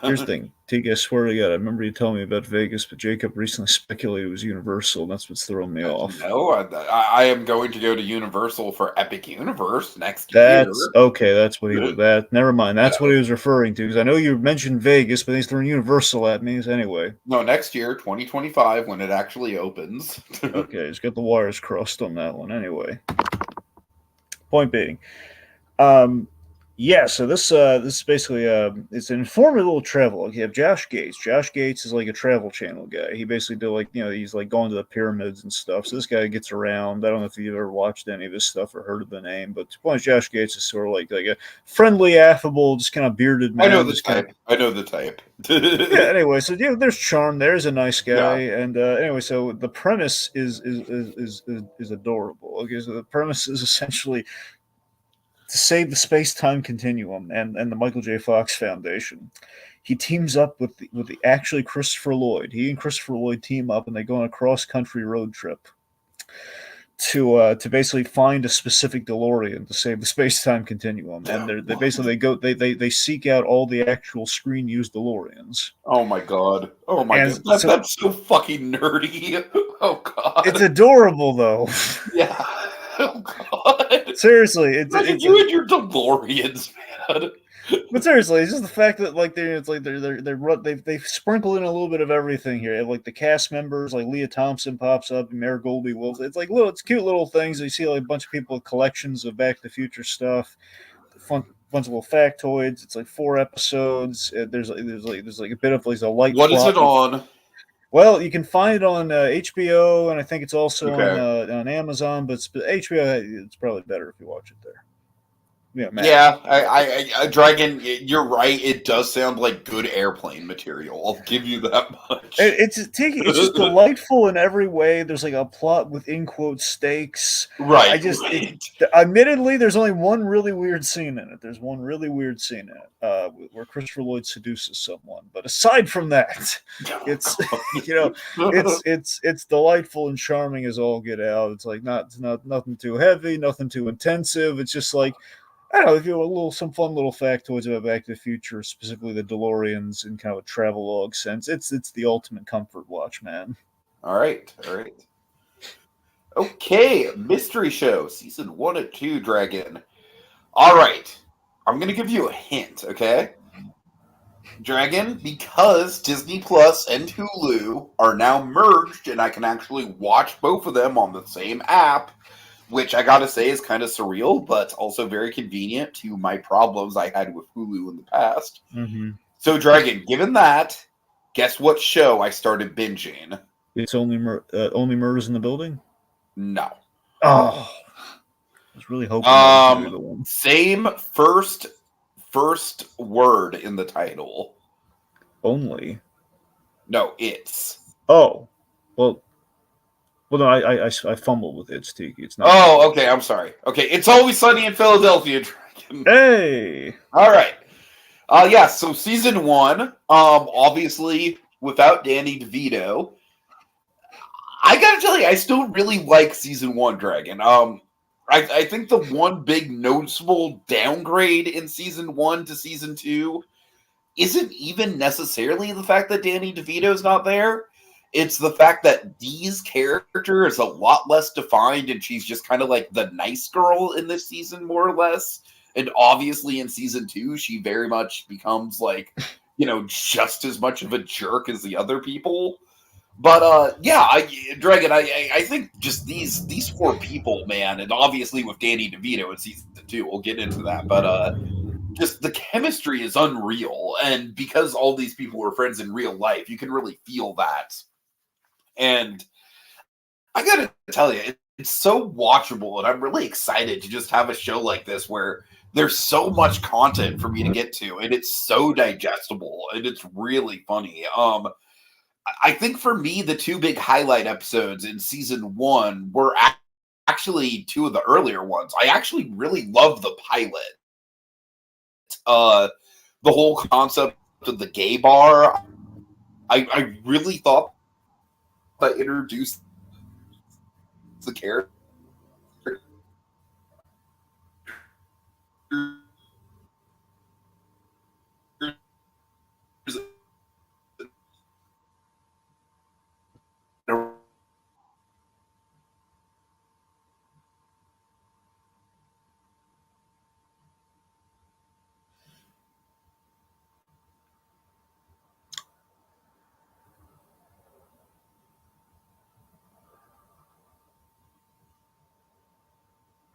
Apologies, folks. We might be having a bit of a little hiccup there.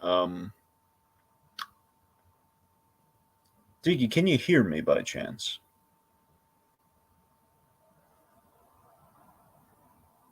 Okay. I'm going to read some comments here. Little Blue says, "Oh, Tiki, you're going to have to watch Only Murders in the Building at some point. I'm going to as well. Yes, you should. Only Murders in the Building is an excellent show. Really, again, I believe it's, I don't know how official it is, but we knew it was coming back for another season, but I think recently it's been getting, got the approval for a fourth season. Kogias Anime Fan asked, did you watch Knuckles? I've seen clips of Knuckles, but you gotta be honest, I haven't dipped the toe at all in the Sonic stuff. It's not purely because of Ben Schwartz, but I'm just not like a true blue Sonic guy. I don't know. I still don't know if I want to do that. Little Blue asks, how far am I in Only Murders? I'm all caught up, man. I love Only Murders in the Building. It's great. It's very worth watching. It's excellent. The first season especially. The first season has oh man, I love. There's this one episode just gobsmackingly well directed where it has this big gimmick for an episode where it's it's, let's just say it's presented differently than the rest of the episodes because of the world, the perspective of one of the characters. So that's on there. Code Geass Anime Fan. My adventures. I just saw My Adventures Superman last week. I hope you liked it. I have a feeling you didn't, but I like it. I think it's great. I love it. But yeah, so yeah, Knuckles. I don't know. I'm tempted to get into Knuckles, particularly the show, just because I love the idea of Idris Elba and just kind of the suburban setting as this otherworldly character and having a human roommate. That's kind of interesting to me. Eventually, at some point, I might just give it a try, even maybe not having seen the Sonic movies. So I don't know if I'm gonna maybe do the full deep dive or not on that. So we'll see. Let's see. I like My Adventure Superman more than I was expecting to. I did a review of it on my channel. I recommend everyone check that out. See what Code Geass thinks of My Adventures of Superman. Well, ideally not the second, but definitely check it out. Little Blue, are you aware? I think it just means are you aware that there is a film called Exorcism coming out next month. It stars Russell Crowe and David Hyde Pierce. I did not know that David Hyde Pierce was in it. That is amazing. We gotta get more stuff with David Hyde Pierce going on lately. I mean, he's been mostly doing, I think, I want to say he's been. Well, he did that Julia Child show, which I have not seen. I didn't know he was in that until recently, so I haven't really watched that. But aside from that, I mean, David I. Pierce he hasn't really done a lot lately. Saw him in a movie he did with Clayne Crawford called The Host, which was The Perfect Host. I think it's just called The Perfect Host. That's great. He's great in that. See, it's a shame that we don't have David Hyde Pierce in lead roles ever. I mean, he's always in the supporting role. I want him to get a lead role so badly because he's such a good actor. Also was in the amazing Screw on Head pilot as the bad guy. The guy who smoked people to death, which is, oh god, it's crazy. Anyway, well, suffice to say, Tiki really enjoyed the first two seasons of It's Always Sunny in Philadelphia and was really liking how the characters were being introduced in the gay bar episode. Let's see, this movie, The Exorcism, was apparently filmed back in 2019 and then was shelved. Now it's officially coming out this year. Yeah, that would track between the pandemic and the... Oh, okay, we're back. Okay, obviously there's something really bad. Dragon, I don't know, man.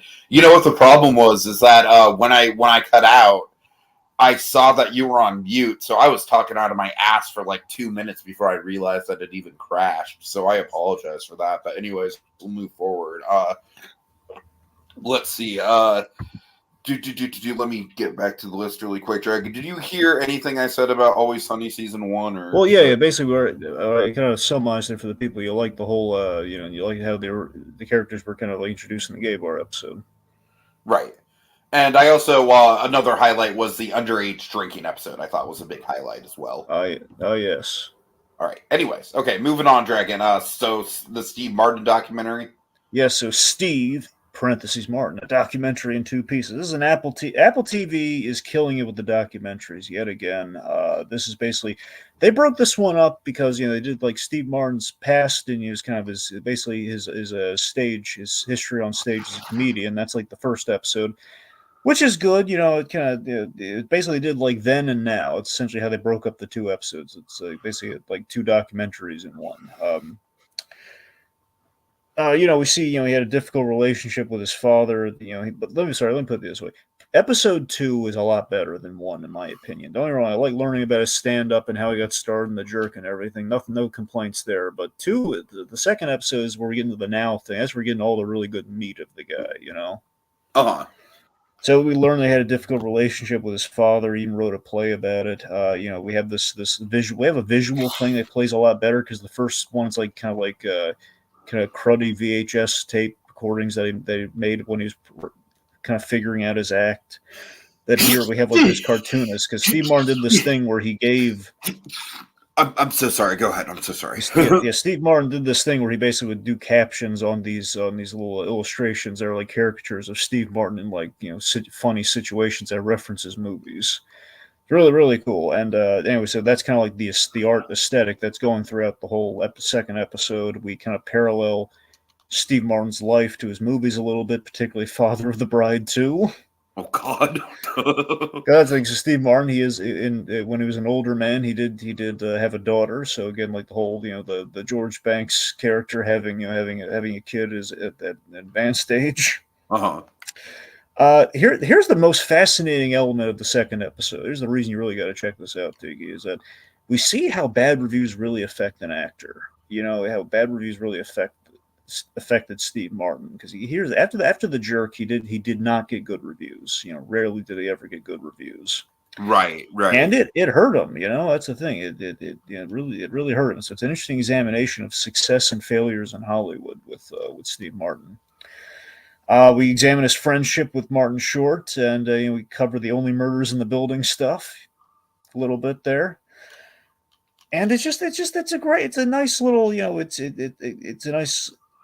it's basically Steve Martin's journey into taking joy in his life. That's kind of what you get between these 2 episodes. You see kind of a guy who's like a comedian trying to figure himself out, to a guy who's kind of content with life, and you kind of see how he gets to contentment and kind of like the banjo playing later years.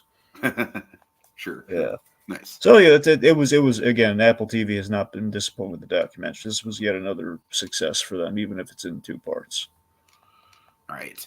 A little bit. I am not aware of this movie you're talking about with David Hyde Pierce and Russell Crowe. It's kind of weird though, because Russell Crowe was in The Pope's Exorcist, and David Hyde Pierce, I could imagine playing a pope. He was not in that movie, but I could picture David Hyde Pierce as a pope. But no, I do not know about this movie though. All right, Dragon, really quick. We're going to kind of power through these. We're going to get through this as quick as we can, given the technical issues. Okay, Ripley. Do you know anything about Ripley, Dragon? Got nothing. Okay, it is. It's literally The Talented Mr. Ripley. It's based on that. Yeah. Stars Andrew Scott, and he's really good in it. I do love Andrew Scott. He's great. Yeah. Also, Dakota Fanning is Marge Sherwood, and it's weird to see Dakota Fanning in a role like that, kind of a femme fatale kind of role. But she's solid. She delivers. And Dragon, by far the biggest element of this that I really love is that it's a period piece. It's set in like the 1950s, I want to say, and it's all black and white, and the cinematography is gorgeous. And I got to tell you, man, it feels straight up Hitchcockian. Now, I will say, I didn't love this because I just think the pace of it is a little bit slow. But Andrew Scott is really good. And I will say it does kind of just go through the motions of the story a little bit too... I kind of wish that the story would have gotten twisted around a little bit more. But it is a very compelling watch, and I would recommend it just based on the Hitchcockian vibes that it gives off. I mean, that really is the best way I can describe it. It truly feels like a long lost Hitchcock project in the best kind of way. So yeah, I it's not like a strong recommendation just because it does kind of have that Netflix kind of like pacing problem. It's like it's not exactly propulsive, that it doesn't really have like very flashy editing, but the actual like filmmaking of it, the black and white, the shot composition, the location shooting, it is very, very pretty to look at. And the vibes are, like I said, just very Hitchcock. So yeah, I would recommend it if it's something that sounds like you'd be into it. All right. Okay, next up we have The Power of Film. Yeah, it's like a little mini series on Max. I think Turner Classic Movies was mainly. Oh, right. I know exactly what this is. All right, how is this? Because I was kind of meaning to watch it for a while. Well, I mean, it's insightful. It's basically this. Let me ask you one thing, an important question. All right, because this was like my big kind of like hesitation towards watching it. Does it feel like a Warner Brothers puff piece? No. No? Okay, that's good. That's good. I mean, again, it's more Turner Classic Movies than it's Warner Brothers, so it's not really Warner Brothers doesn't really have anything to do with it. I mean, they don't just show Warner Brothers clips. It's a little bit of everything. So that's the thing. It's a great movie ride in that way. Yeah. Okay. So anyway, so Howard Schuber, this guy, he was a film professor at UCLA. He he wrote this book, which essentially is kind of like it's kind of a loose I don't know how it's an adaptation in I guess however many episodes the thing is, like I think 6 episodes of what his book's all about. And essentially, you have Schuber here just sitting down and telling you about these movies, and we show some clips, but the frustrating thing is the content's good, the analysis is very good, so he's making some really good insightful points. Admittedly, though, when we don't have the clips playing, which we sometimes we build up to, like kind of starts him just kind of sitting there. Sometimes it does play like it's lacking a little pizzazz in the editing until we get to those clips where it's just basically it's stretches without clips where it's an old man talking about movies in a black void. Oh God! I mean that's okay. But right, it's just right. I don't think it's as well put together as like later on. He's like talking about the running themes. I think they play visually when we're seeing like the themes he's talking about, like with the visual examples. I think that's it playing at its best. So again, it's good content, but it's kind of bridging on podcast territory at times. Sure. But again, just that's the only negative I have about it. But yeah. Alrighty. Oh God. Okay, next up, Dragon. Baby Reindeer. Drag, you must have at least heard of this, right? From a coworker, yeah. Oh, this was heavy. This was a heavy watch, Dragon. But it's straight up one of the most compelling things I have ever seen Netflix put out. Dragon, this thing is like, it's a wild fucking ride. So essentially it's the story of a stand-up comedian. He's a bartender. A woman walks in to his bar one day and she's looking kind of pathetic. She's looking all down on herself. He feels bad for her. He literally gives her a cup of tea, and that jumpstarts an obsession for her, and she goes to extreme lengths. And the really killer thing about this show, Dragon, is that it's all a true story. And the main guy is actually the guy who went through it. And it's based on his one-man show kind of documenting the experience. And I got to tell you, man, it goes to places like the stalking stuff is intense, but there's stuff about this character's backstory that are even more intense. And it goes into territory regarding like abuse and trauma that I really wasn't expecting. And it's a fucking like, it's a rough ride, but it's a powerful and riveting ride.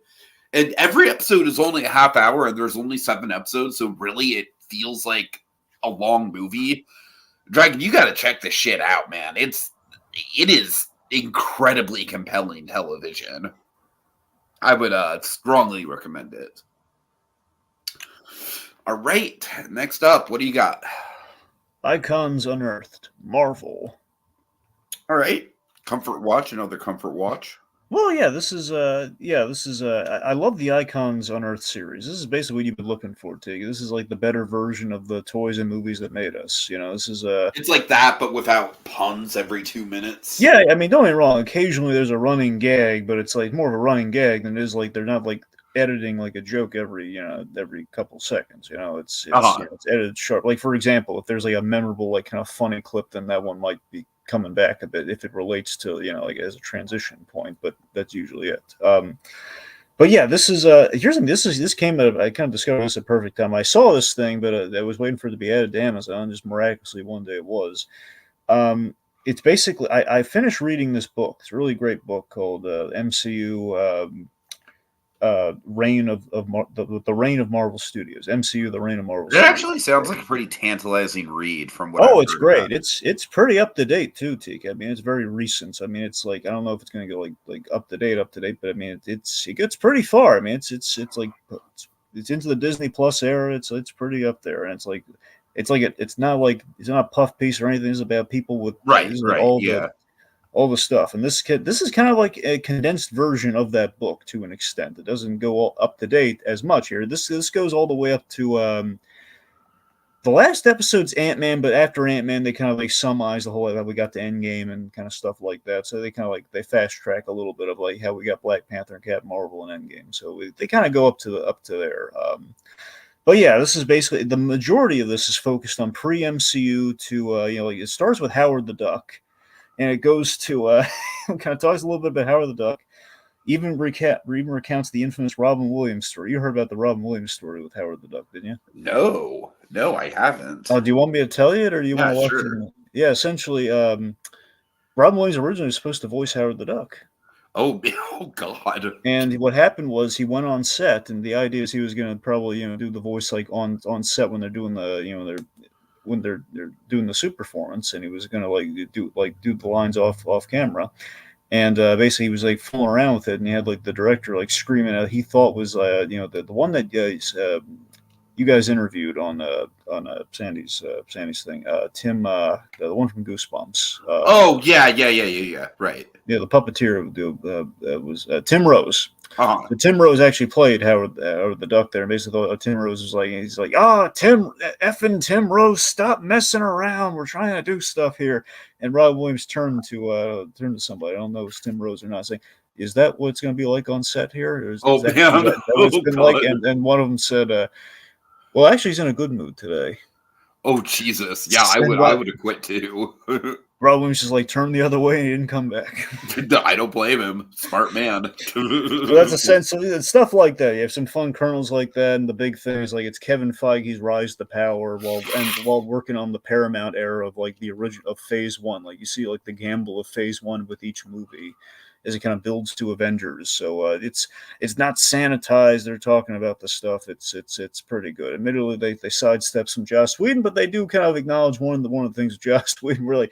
Yeah, Joss Whedon, he did essentially kind of like take all of Zack Stentzel's credit. He did kind of like, which wasn't nice. Uh-huh. We kind of call it Ed Norton. So there's a lot of good stuff there. So it's good. It's good. All right. Okay, let's see. Next up on the docket for me. Okay, The Tour season 1. I watched this with my mom actually. She loved it. There's a season 2. She's begging to watch it with me, man. I had to last time I was over there with her, I had to watch Eternal Sunshine for the podcast, which obviously didn't happen. We'll get to that. But she was like, "Oh, but I really want to watch The Tourist though." I just like it okay. It's a fun show. The premise is that essentially there's a guy who has a very shady history. He wakes up in Australia. He doesn't have any memory, but he's Irish, so he's not from there. Hence the tourist. Very much a John Doe. But the whole premise of the show is that there's a probation officer that he teams up with, and these two have really electric chemistry with each other. She's a great character. She's easily like my favorite element of the show. And Dragon, my mom is so attached to these two as like a ship that it's fucking adorable. I love watching the show with my mom just because of that element of it. But yeah, I will say that the amnesia stuff, like the whole thing is that this guy's got a really shady past, and there's a bunch of criminals from his past that are coming after him. There's some interesting characters, some decent performances. I will say it's a little muddy, like plot wise for me. I was honestly a little lost with some of it, and honestly, like I was kind of surprised that my mom's as into it as she is, given the fact that like even I was having a little bit of a hard time following it all. But obviously, the chemistry between the leads is really infectious, and definitely the main draw to the show. So, you know, I liked it all right. I wouldn't give it like an enthusiastic recommendation, but if you're looking for, you know, an action show that has a couple of likable leads with some good romantic chemistry, it's a decent enough watch. But, you know, nothing that blew me away. But definitely some good bonding time with my mom watching it, though. So that's fun. That's definitely the most memorable component to it for me. All right, and finally, Dragon, we have the Bad Batch Season 3, which, just to plug it, Casey is making his return to the podcast tomorrow night, covering the Bad Batch Season 3 with you. So, Dragon, let's just give a sneak preview of your thoughts on it. So it's the final season. I've always loved the premise of the Bad Batch. Admittedly, I don't think the show measured up to how great the first season was as it went on. It's not like necessarily. It's not saying the show is like had a big decline in quality or anything. It's still like this. It's still Filoni doing his thing, and it's really good. It's just that the Bad Batch always suffers from too many episodes for me. That was always the thing where it feels like there's a really good show here, but it feels like it's good, but it's so close to being great. If they would just trim the episodes, you know. Right. Like if they had like a Mando number of episodes, I think they would be in like tip-top shape, man. That makes sense. That's like the one criticism I have with the Bad Batch, really. So I mean, season 3 is ambitious with the characters, and I really like that. It's a big Omega season. We've always kind of set up Omega, and here we kind of put her in a really good. We kind of separate her from the boys, and we kind of show what she's made of. It has a very exciting finale, I'll say that much. And the big thing with the Bad Batch is 25 years to the day, one could say, if you with Phantom Menace. We're closing the books on the adventure of the prequels with this show. This is, for all intents and purposes, the last time we're really doing big prequel-y kind of not counting even then, Andor's kind of like in that weird. Not really prequel era. Yeah, that's the thing. So Andor doesn't really even count in that equation, even if it is like right before A New Hope. It doesn't really, like that's. But the point being, the Rogue One Solo a Star Wars story stuff is kind of like its own time period at this point. It's kind of like Rebels onward, kind of. It's right. That's the thing. So. Regardless, essentially true blue prequel stuff. This is the closing of the book for it. This is really all it's been slated. I mean, the Acolytes kind of thing is way back. It's like Old Republic. It's not even Old Republic. It's like going way back. So that's even further back. So this is like the last time we're really doing prequel-y stuff. And given the state of Star Wars right now, I don't know if we're ever going to really go back to it unless we do that Cal Kestis show, which is I don't think it's in the cards because it's a video game. I forgot about that. Yeah. Anyway. All right. Okay. Well, yeah, for further thoughts on that, like I said, you and Casey will be covering that tomorrow night. Okay, let's move on to catch up. All right, so Dragon, I did get a chance to see Godzilla X Kong in theaters. As you know, I was not very enthusiastic about this movie. I thought the trailer made it look really stupid. Dragon, this is a really stupid movie. And I can fully appreciate a Godzilla fan that isn't into it. But I gotta tell you, man, this is my kind of stupid. And for me, this is probably my favorite of the legendary MonsterVerse movies. I actually had a lot of fun with this. I totally ironically, I totally realized that this movie is very dumb. This movie is essentially the equivalent of smashing action figures together. But the thing I like about this movie is that it's very self-aware about that. there's a few things I really appreciate. Number one, Kong in this movie actually has a pretty substantial character arc, and I really like to see him in. Like, honestly, he probably has the most screen time in the movie, even after, even compared to the human characters. Like, there's substantial scenes where it's just Kong interacting with other apes in the Hollow Earth setting. That's kind of the main gimmick of the movie, is Kong kind of finding a colony of other Kongs.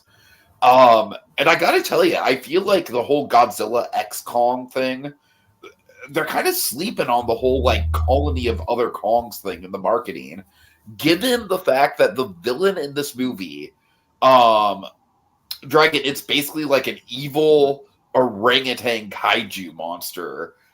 He has so much personality, Dragon. This guy is like, he's like the leader of the Kongs, and he's just like a very egotistical, almost like, okay, the best way I can describe him, Dragon. Do you remember when Jurassic World Dominion was coming out, and they were talking about, Trevorrow was talking about the Gigantosaurus, or whatever the hell the name of the monster, the new dinosaur in that movie was, and he was talking about how, like, oh, it's got the personality of the Joker. Do you remember that at all? Yeah. You mean the one from Fallen Kingdom? No, the one from the last movie. Oh, well, no, I didn't hear of him like compared to the Joker at all. It sounds stupid. It's very stupid, but believe it or not, this monkey actually kind of fits that. He is a little bit Joker-like, just as far as his persona goes. And Dan Stevens and Brian Tyree Henry are in this movie, and they're both very likable. Dan, of course, Stevens, it's Brian Tyree Henry. Of course, yeah. Brian Tyree Henry is great. And it's always nice when human characters in these kaiju movies are just likable actors. Dan Stevens, Dragon, I love his role in this movie. He plays a kaiju dentist. Isn't that a creative role? That's Stevens? Dan Stevens. No, I mean Stevens is playing the dentist. Yeah. Huh. That is kind of interesting. I really like that idea for a role. They don't do a lot with it, but I just love the idea of it as a character. Did someone make a Hermie joke at all during this? No. Okay. God. But yeah, the final battle is honestly really satisfying.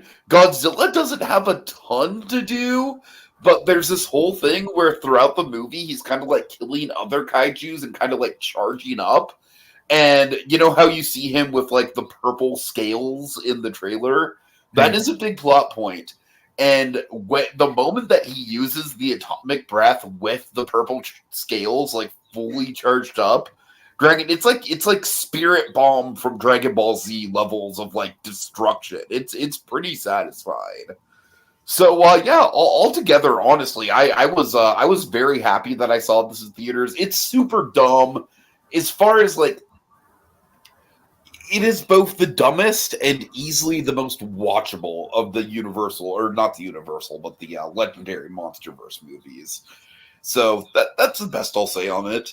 You know, once it does get put on Max, I think it's a solid enough watch. It's fun. Whew. All right, Dragon. So you got around to Migration. Did I hype it up too much for you, or did you enjoy it? Here's the thing. I remember when Migration was announced, there was always that initial just kind of everyone was like deflated. Like, after Super Mario, you're giving us the Duck movie, really? Family of ducks flying south. Way to step backwards, Illumination. Here's what I have to say after seeing it. Solid movie. It's a solid little movie. Yeah. It's definitely got some shades of the Mitchells versus the Machines in there. Some shades of it. Not a full on, like, it's not the same story at all. But I like the premises. Ducks flying south for the first time. They end up in the city. It's got a solid voice cast. I was really wowed by the duck animation, like the wings and everything. I love how the wings get animated. That was like my favorite aspect, animation-wise, with it. I do feel we shoehorned in Danny DeVito. We kind of shoehorned him in there. He's okay. I'm nothing against that. It's fine that he's in there, but it does seem a little like there's so many sequences where it feels like he was kind of added after the fact. I feel that. It's like you forget that he's there, and it's literally like a scene they addressed in the movie. Where is he? Right. I will say that when they do go to the city, it's probably the most forgettable element of the movie for me. It kind of just turns into like The Secret Life of Pets for like 20 minutes. Yeah. But I don't know. It's a very watchable movie for me, and I think it is probably among Illumination's better works. Yeah. All right. Okay, Dragon, also, I realized that I never talked about Curb Season 2 because Danny DeVito came up, so I will just say really quick. Obviously, with Danny DeVito, it's a pretty significant step up from Season 1. You mean It's Always Sunny in Philadelphia? Oh God, I'm so sorry. The reason why I got my wires crossed on is that I'm kind of watching both of them kind of concurrently with each other. But yes, It's Always Sunny Season 2. The one thing with Season 2 of It's Always Sunny, definitely a significant step up, both in terms of like the budget, there's more locations, and obviously you got Danny DeVito. But the one thing I will say is that Danny DeVito's character, he's great. He doesn't feel fully formed yet. And I get the impression that him specifically in the finale for this season is kind of like the turning point where he goes full on depraved. Now, don't get me wrong. He's a terrible father. He's a terrible human being in the season. But I feel like in the finale, he truly becomes unhinged. And I feel like that's where his character is really going to shine moving forward. I gotta say, man, for me, one of the highlights of the season was the transformation that they give to Dee's character, because now that she's been in the cast and established herself, and they really go out of their way to show that she is just as vapid as the other three, it's pretty great stuff. So yeah, all around, really good. Looking forward to seeing this group develop now that DeVito, it feels like they really know what they're doing with the Frank character at this point. I got to tell you, though, the big standout for me is Charlie Day. I've always liked Charlie Day, but now seeing him and like the thing that really made him famous, like, yeah, it's, I mean, he really kills this role. I mean, he's awesome in it. Anyways. Okay, moving on. I have one movie that I don't have a lot to say about, another movie that I'm going to praise. Anyone But You. Dragon, I watched this movie because it popped up on Netflix, and Glenn Powell is a very likable lead actor. He's going places. I can see him becoming like kind of the hot new thing. But you know who's kind of the hot new thing that I don't see the appeal for, Dragon? Sydney Sweeney. Do you have any takes on Sydney Sweeney? Do you even know who that is? God, the name's familiar, but I'm just blanking on it. She was in Madam Web. Oh. Yeah. Look, she was in the first season of The White Lotus, and she was fine in that, but for me, she was like the least memorable element of that season. Dragon, she's one of those actresses where I hate to say this, I don't want to be mean. She's very much coasting on her sex appeal, like, as the selling point of her brand. Because, like, I don't think she's, like, an actively bad actress, but every time I see her pop up, she's like the female Aaron Taylor Johnson. She just does nothing for me. She's fine, but she does nothing for me, and that's the same here. And I truly think that her and Glenn Powell is trying so hard in this movie, but there is not a lot of chemistry here. It's a big old skip. It's definitely not the worst movie that I saw this month because, you know, Arcadian was just a shit show of a movie. But it was pretty difficult to get through. If it weren't for the charm of Glenn Powell, I probably wouldn't have even watched through the whole thing. But Dragon, Hundreds of Goddamn Beavers. Have you heard of this movie? No.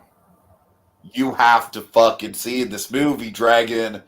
It's basically a live-action, black and white Looney Tunes cartoon. It's all silent, all the beavers, and there are hundreds of them. They are all like suits, like basically like mascot character type. type, suit people. So essentially, the whole thing is that there's this guy who is trapped in the wilderness in the 1800s, and he essentially goes from like a bumbling drunken idiot to an expert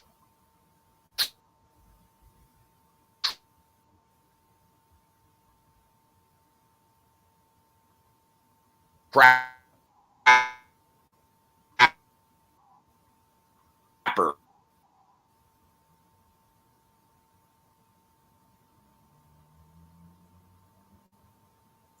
who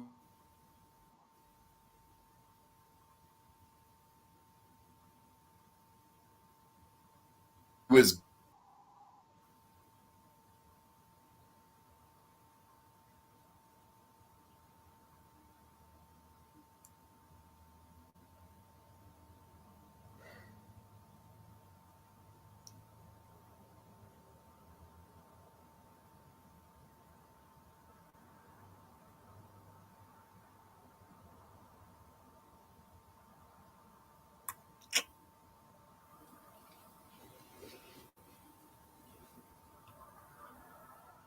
Tiki, I think we might have lost you again on that last one, so we're gonna need to read some comments while we try and kind of get situated to wrap this puppy up once we learn more about hundreds of beavers.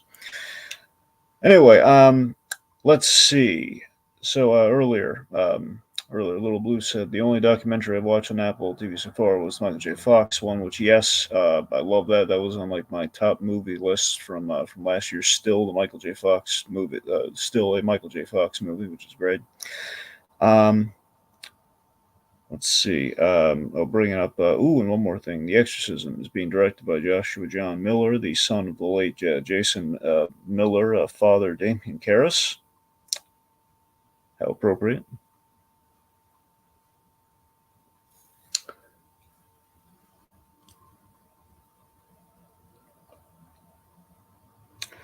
Fun fact about Migration. Migration was written by Mike White, who wrote School of Rock, and he was in the School of Rock, and he's popped up in other things, and he's gotten around that Mike White. Who knew he had in him? Who knew he had an animated film like this in him? A little fun fact there for you. Out of here, Dragon. Best and worst, really quick. Okay, best and worst. I don't really have a worst. I'd be real. Instinctively it might be Christ on Two Earths, but on Infinite Earths Part 2. But I don't want to, just like kick it while it's down. Best. I'm gonna say it's. I guess Migration. All right. For me, well, I already said. I don't know if you heard, but best challengers, worst Arcadian. All right. Big thanks to Little Blue, Code Geass. Anyone else? I don't think we had anyone else in the comments this evening. I think those were the only two. Little Blue, Code Geass, and I think, yeah. Okay, yeah. Right. Big thanks to you two. You're awesome. All right. And goddamn, yeah, I'm terribly sorry about the technical issues. I've got a vacation coming up in the next week. Once I get back from that, I definitely need to look into upgrading my equipment. So yeah, thanks for hanging in there while we get that sorted out. All right. Okay, well, folks, we've waxed on long enough, and now it's time to put the pen down. Until next time, when we return for another fitting chapter in our movie memoirs.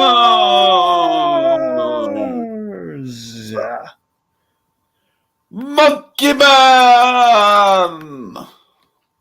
Monkey